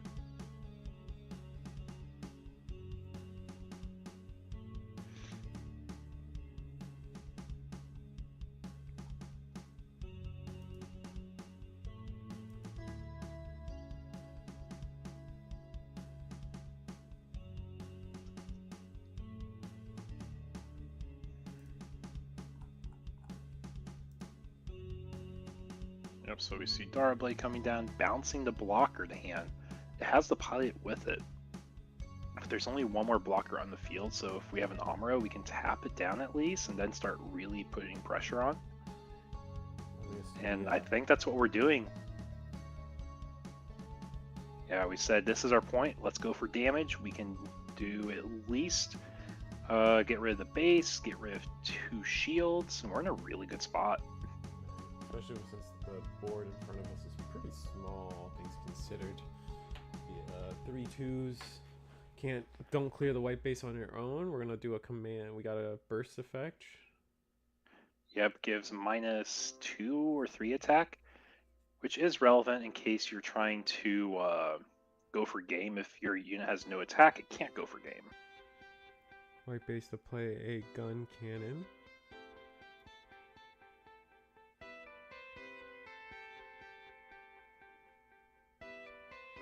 Yeah, we're just reading through, make sure we made the right body with it, and then play another body. Pass turn to our opponent here.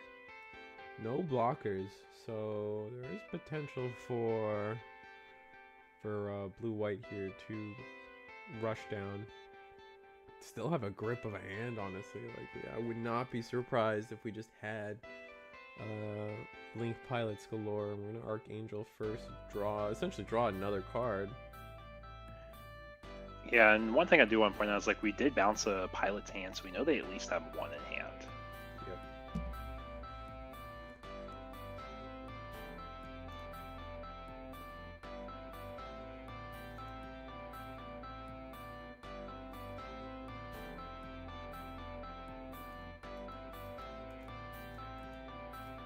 And tapping 3 for Perfect Strike, bounce the 1/1 token.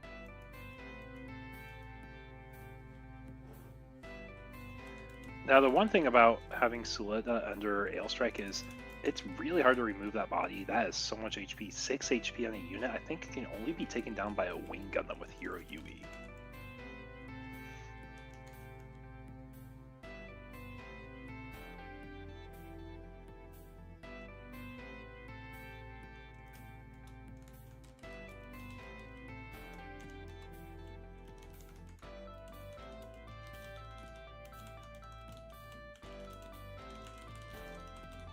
Yeah, Gun Cannon, I think we are just building our own board now in response to our opponent's board. Got Amuro to go with Gun Cannon. We can tap down a unit here with 5 HP or less. Any of them is pretty much as good as any other.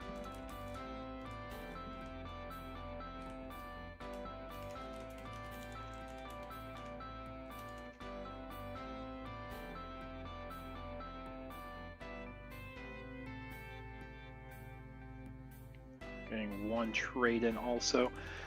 If we stare down our opponent, we have 1 blocker, 1 shield, 1 base. It could just be game spelled out if we don't respond to some more value trades here. So it looks like that's what we're aiming for. Get rid of the Dara Blade now.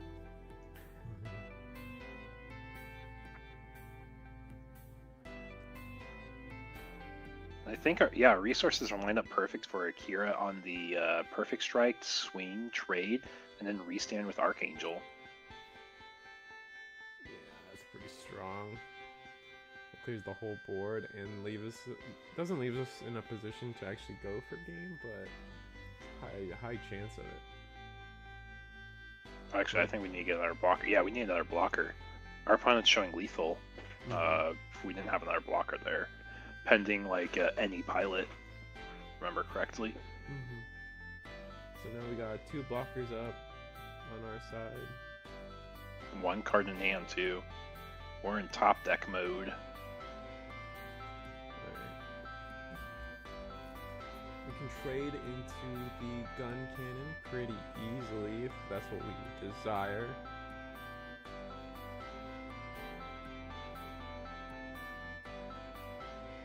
What the play is though. I think we have to use our resources before attacking with, I mean, only 1 card in hand, it really doesn't matter. Yeah, we're not going to use all the resources. It's not like One Piece where restood resources and extra power, you know. Yeah, exactly.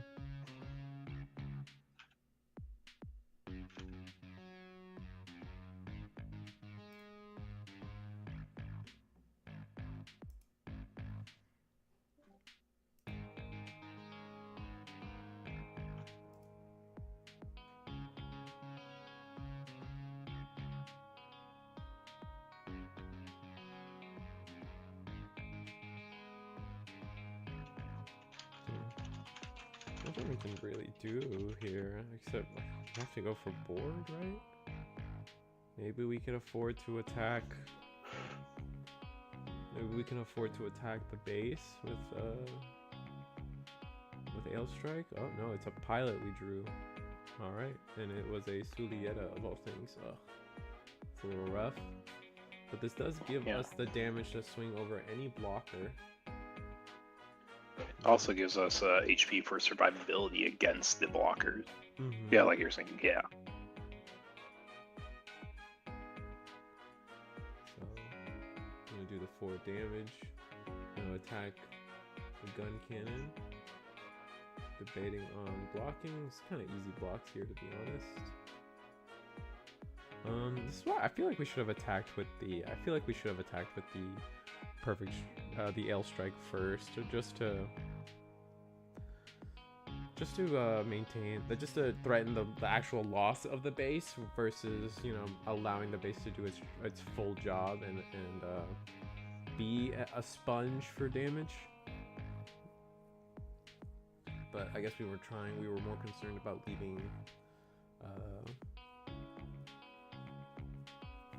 our blocker active to be able to be a blocker this turn. Otherwise, we could get runned over with the 5 attacks on the other side of the board. Dual Blade. Get rid of the token. Do a bald, if you will. Alright. Strike Gundam. Strike Dagger, I should say. And then, oof. We're just playing full board control, and there's just nothing we can really do about it. With 1 card in hand, it is just going to become a slow value game for the rest of this game. Okay. Gun tank goes in, does a damage. At 4, we were really, oh my god, perfect strike gun or Ailstrike Gundam coming down. Perfect strike going in for a damage.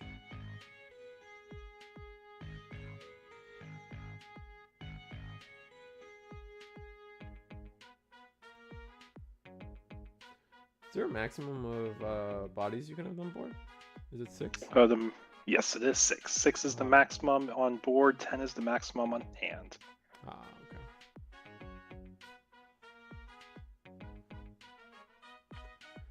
We have 2 cards in hand now. And rest 2. Play the Strike Gundam. Tap 1. Play the I think this was Amuro Ray. Amuro Ray will rest. And at that point, we really just don't have much going for us. The inevitable is closing in. And yeah, restand, pass, restand.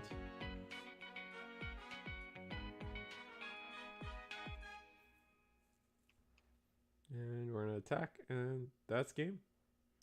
Going no cards in hand, and just being able to maintain a border presence above our opponent for the last leg of the race was so invaluable, which is crazy.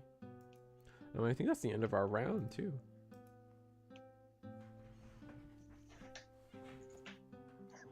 Yeah, I believe that was the last one.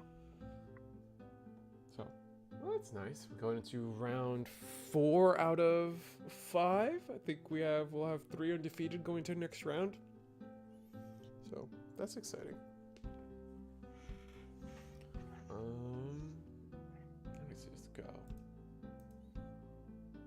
We got I guess we'll sell. If this is your guys' first time watching tonight, this is the 3rd Eagle's Nest War Gundam War Night. Win a resource.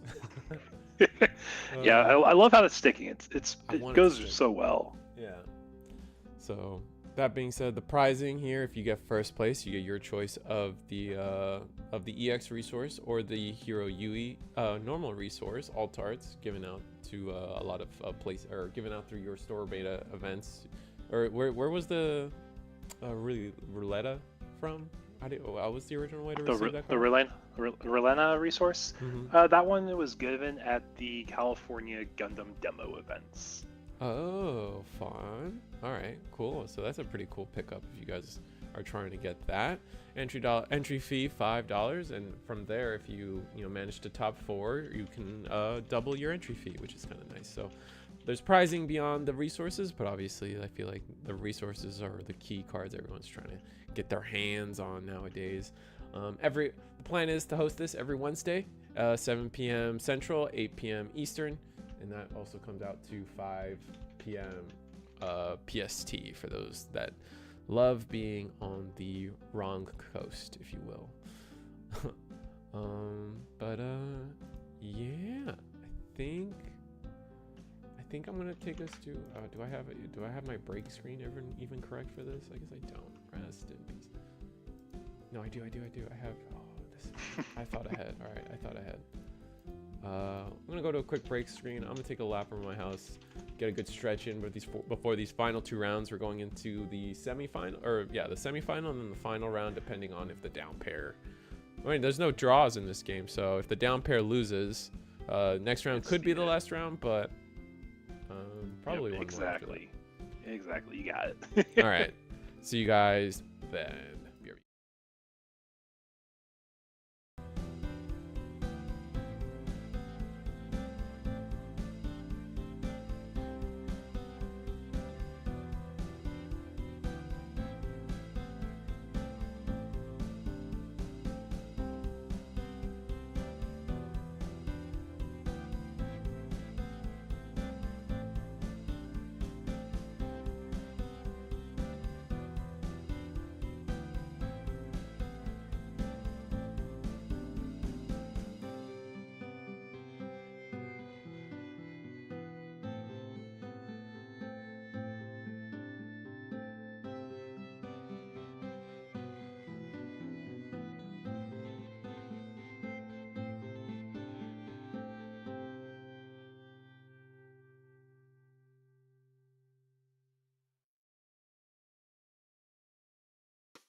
And we're back. We got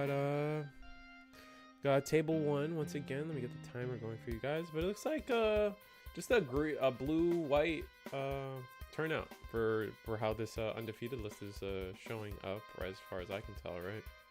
Yep, top 3 are all blue-white right now, so blue-white is guaranteed to walk away winning tonight.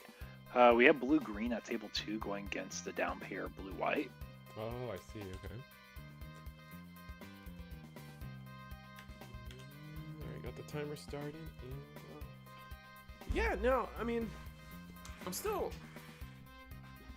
trying to like, the card pool is so limited, and like, I say that lovingly. The card pool is still pretty small, so it's and most people, most of this stuff is just to like really see players interact with the foundation level mechanics of Gundam, right? We're talking about bases, the command step, and which is funny enough, the command step is something that like comes up, but as you guys can see, it doesn't come up every game. Even it's just in a game with right now, with a low power ceiling of the game right now, there's just not a lot of draw, so it becomes hard to justify running too many commands in your deck, just because, like, you know, it's so important to be able to see pilots and most importantly Gundams, because that are your win conditions. Without them, you can't really play the game, and you can't really like offer anything to the board against your opponent turn after turn. If you're just playing a good, if you're playing at an amount of commands that allow you to see them every turn. Yep, and we're seeing Armro come down right away, and we're going to swing Dara Blade over to Gundam RX here. Very good value trade here, or very good use of resources here. Being able to trade up the attack is huge, especially with that repairing RX-78. If we had an Amuro under there eventually, we would be able to just constantly trade out bodies.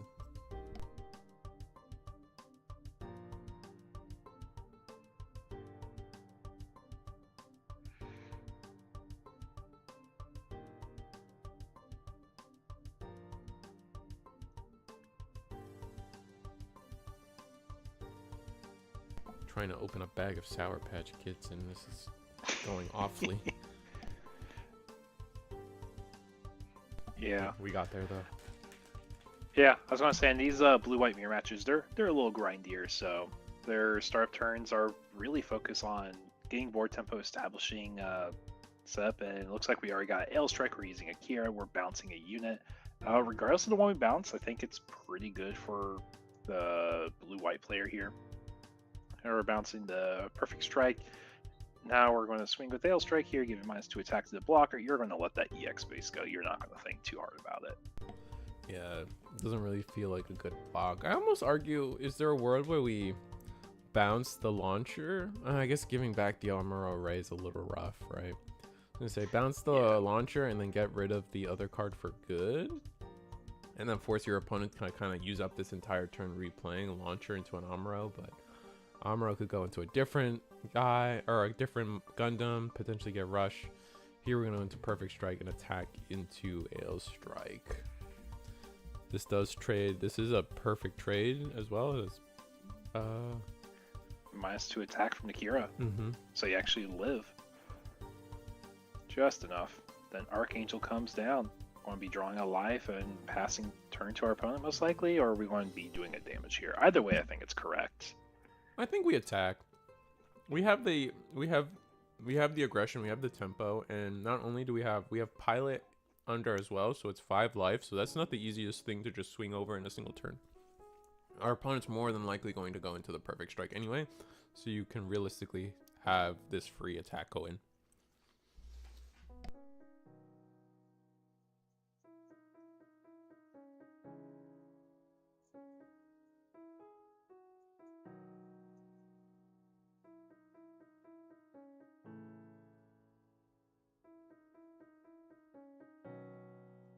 Yep, and we're seeing Perfect Strike come down here. We're going to be bouncing the other Perfect Strike with the pilot. Then play down Strike Dagger and pass it to our opponent. So we're behind a body on board now. We have no base, so if they swing, yeah, it's a free swing here. We're going to Archangel restand. I don't see a reason we don't swing here. Yeah, especially. Or they have to block and lose the body. Yeah. And I think it's Amuro Ray, so we don't get the -2 attack. So yeah, we're just not even gonna block. So spend 2 resource, get the restand going now. And now we do need to do something else this turn though. We need to look at potentially getting rid of Perfect Strike or Strike Gundam. We just don't want to lose to the board right now. Yeah, I mean, we're tempoing very well. We're aggressing them down. We're denying them resources. I think we're just pushing very well. So we're going to use 3 resources and probably our own Perfect Strike again. Yep. And then do we have one for another Kira for another swing, or are we passing with 1 up? Looks like it's a pass with 1 up. Yeah. It's a little unfortunate. I would love to see like the development of a couple more bodies, but sometimes our hand just kind of, you gotta play to your hand.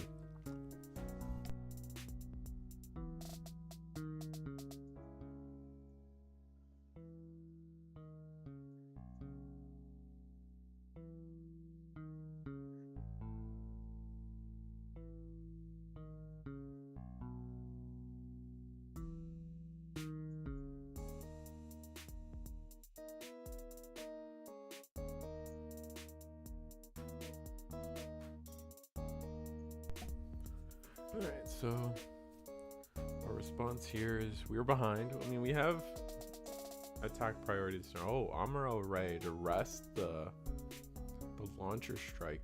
Or strike, yeah, no, launcher strike Gundam. Yep, we still have another blocker though. Second Another Amuro one here. Do we just attack? No. The strike Gundam is a 5, so we could clear board. And our perfect strike could get rid of their perfect strike without losing itself.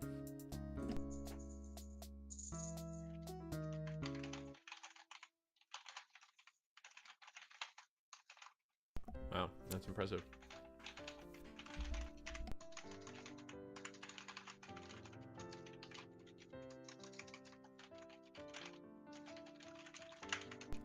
Ooh, and then we're gonna play an overflowing affection. I'll play the overflowing affection, draw 2 cards, and just pass turn to a clean board. Definitely tempo is a little bit on our side now, but our Boa Hancock mat can, gun cannon for 1 damage, getting the perfect strike off the board. That's a 2 for 1. Although the perfect strike did clear, so a 2 for 2 when you do the longevity of it. Yep, and get a cycle, draw 1, trash 1 here. Really good for consistency, especially if we have dead cards in our hand. Label Bombardment, not really helpful right now. We have no blockers, so we'll gladly get rid of it. This is a link here, so we can swing and do another damage, and it is Archangel. Archangel's going to go ahead and draw the life to hand.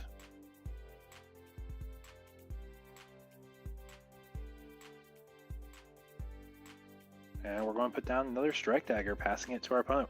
When we're just up to a point where we basically have lethal showing on board. Yeah, we are so far ahead. The paired unit will be able to attack into the Archangel basically freely, and then 2 more attacks to follow up and get the usual shield damage.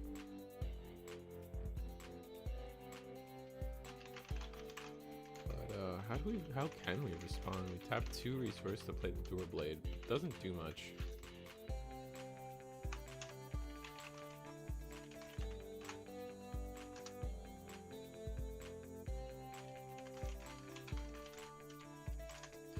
Rest to another 2 for our own Strike Gundam. Dang, do we not have any blockers established? That's gonna be rough. And then another Durabald. 1 more. Is that the Sulieta? It is the Sulieta. So we have 1 link. So we can attack and swing over the 1 unit on board because we are getting pressured really, really hard. Yeah, and that will trade. So it's no longer lethal against us, but oh man, it's scary here. Mm-hmm. If there's a link, I think it is game. Yep. Which we know there is an Amuro, so if there was a blocker, we just get around it.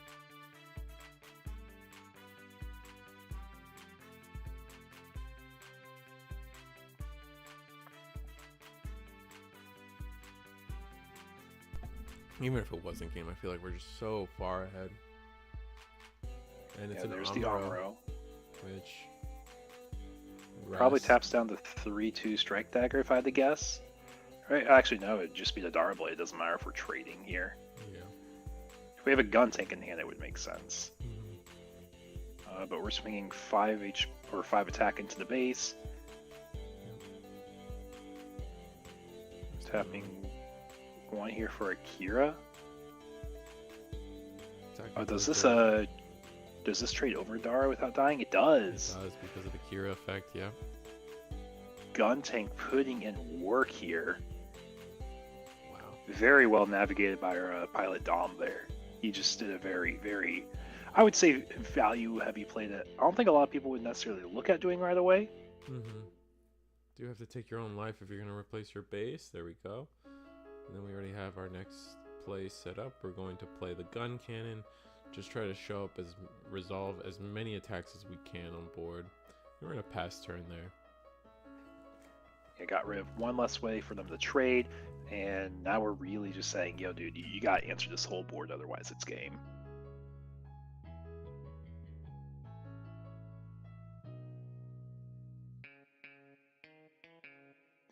Yep, 3 for Gundam, or RX Gundam. Probably 1 for Amuro here, or 1 for Kira, okay. So we are a 5-3, 5-3. Will go over the gun tank with no issue. 5-3 goes over the strike Gundam, no issue also. So we probably go for the higher value attack stat here, just in case we have a base in life. Yeah. Because I don't think we need to go for as much HP value as we can yet.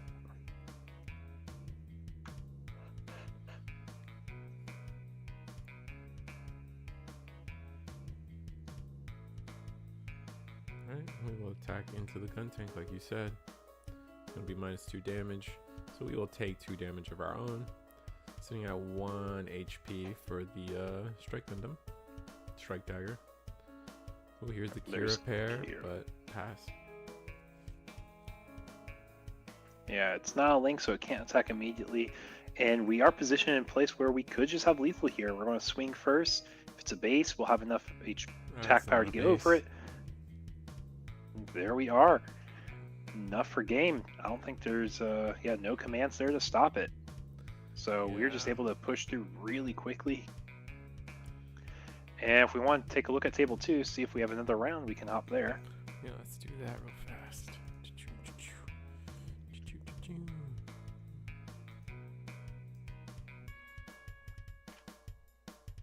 So if we're ending early tonight, it has to be Levi that wins here, which is our blue-green player. If we end a round early, it's because the white-blue player wins. Ooh. See if I can get them on screen fast enough. There we go. Alright, Gribo sweater versus Japanese watercolors, water painting. I love the descriptions. I love the descriptions.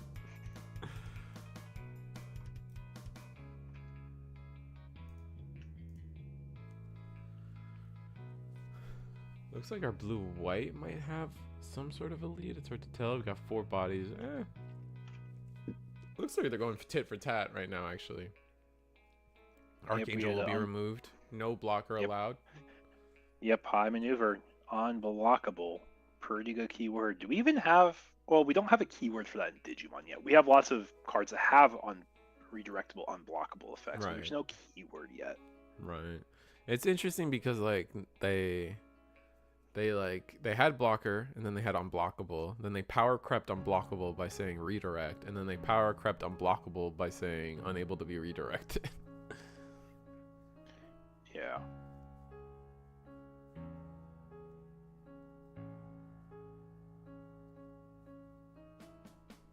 Alright, we're gonna go into life there. That's gonna be Naval bombardment gives something -2 attack if I remember correctly, so I don't think it matters here, but it's going to go in trash anyways. You might as well just declare you're using its effect in case you're trying to get traded into. Then pinging off our unit there. So we're gonna play gun tank, then play a Zaku 1. Oh, Zaku 1. Three attacks here. Our Karibo sweater guy might be on the back foot, but not unclearable. I think there's a lot that could be done here, especially with this. We still have so much resources. We're gonna go EX or Archangel. Archangel's gonna allow us to restand a blocker, slow down any type of aggression potentially.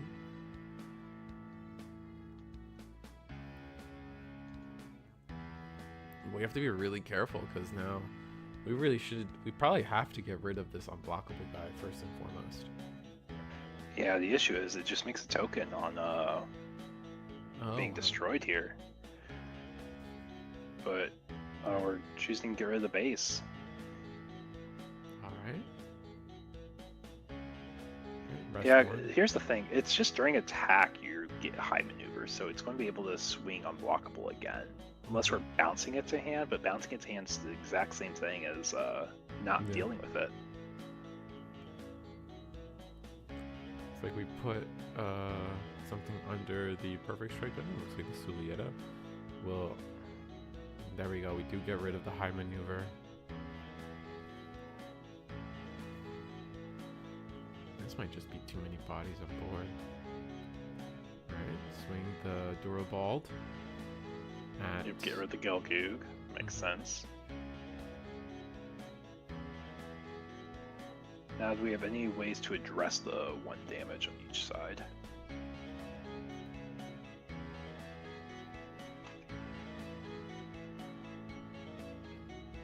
We're gonna link pair Gundam with Amuro Ray. Tap down another unit. Probably want to get rid of the 3-4 Gundam. I'd almost argue the Zaku, so you can't link, or I guess it doesn't matter. You get the high maneuver no matter what, right? With the pilot? Yeah. It has to be a link, I believe, for the high maneuver, which are. Oh, so you could get rid of the Zaku 1 here, and that would be slightly more efficient than getting rid of Gundam? Well, it's not a link unit, it's just a pair unit there, so you wouldn't get it. Oh.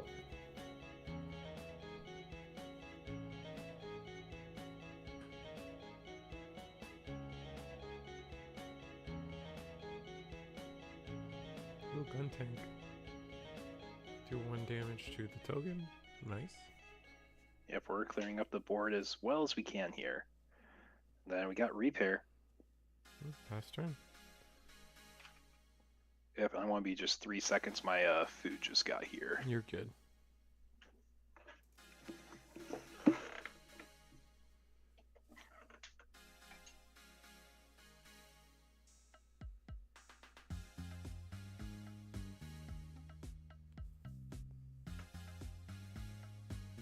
Card in hand from this Zaku player, by the way, or the green-blue player, I should say. Meaning, white-blue might just have all the advantage they need right here.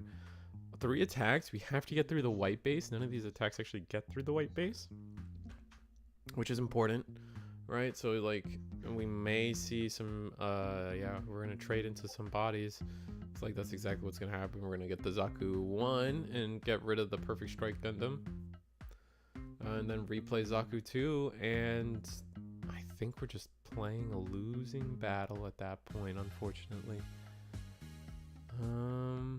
Yeah, because no cards in hand kind of just means we got nothing to. We're just not going to be able to out attack our opponent here. Overflowing affection. Wow, and this is why blue is so good, even though we are playing blue ourselves on the green side. Overflowing affection, or no, sorry, show of resolve, not overflowing affection. Draw 2, and then from there we just pretty simply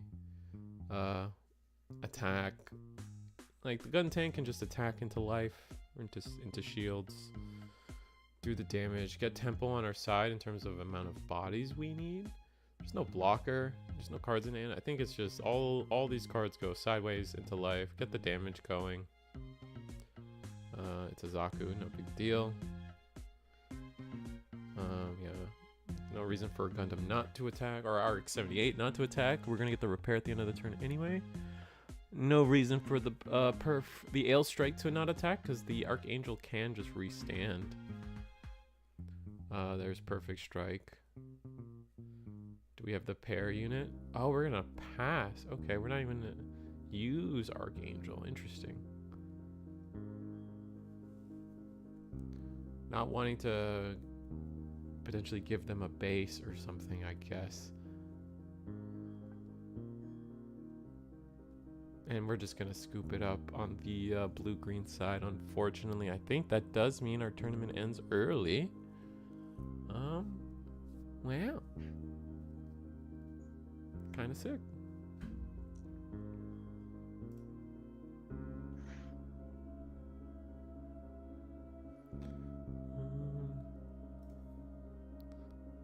Let's see if I can confirm some of that for you guys. Yeah, we're down to 1 undefeated, meaning we are at the end of our tournament. That does come out to be the final round. We do have 1 undefeated left. That would be the blue-white player from the start of the round there. Fun time. Yeah, no, exciting. It does get. I hope you guys stay tuned for I guess 20 people watching. I'll gonna sell out a little bit more while Eagle gets back and we can have some closing thoughts of the night. Here we are. This is the Eagle's Nest weekly war tournament. War for win a resource. The weekly war tournament we have here for the Gundam card game at Eagle's Nest. Links are in for everything in the description below. If you're a Digimon fan, you probably know of us. If you don't, learn of us, because we do try to host. We're definitely coming from a Digimon side of things in the Bangai card space. But we are trying to add Gundam to the repertoire of things we host here at Eagle's Nest. So every Wednesday, 7 p.m. Central, 8 p.m. Eastern. Check us out. We will start to allow the red cards and some of the spoiled cards that you guys may have been seeing come out. So next week we may see a touch of red in some of the deck lists coming up. There are a lot of interesting red cards. Not only like the Xion from Gundam Seed, along with some Zaku stuff. Not Zaku stuff. I'm sorry. Oh my God, the red guys, the red comet guys, right? I can't remember what they're called at this moment in time, but you guys get it. Sorry, I've missed a lot. Working my butt off the past week and a half. No problem, Monster Deals. You're good, man. I still need a Gundam beta key. Yeah, weekly war. Yeah, I'm a fan of that. I'm a fan of that acronym. We'll probably use it for as long as we have resources available to our players as prizing. So that'll be fun. And welcome back, Eagle. If you guys want to... just got the foods. Yeah. So our tournament is over. The blue-green player was defeated by the blue-white. So that's it. That's the end of the tournament. And I just got done selling out. That's right. So, well, thank you so much for first of all everyone who joined the stream tonight. Love growing our scene here. Love growing interest in everything. And I'm reading chat. Weekly war, yes, exactly. We'll be here every single week. I know Risu already sold out, so not going to push too much there. But just thank you so much for everyone who did join us tonight. Thank you to Risu also for streaming it and keeping us active in the community. All right, guys, and with that said, I think we're gonna sign off for tonight. I hope to see you guys next week. Hope to see you guys for some Digimon content for those that love Digimon. And good night. Bye. Yep. Thank you so much.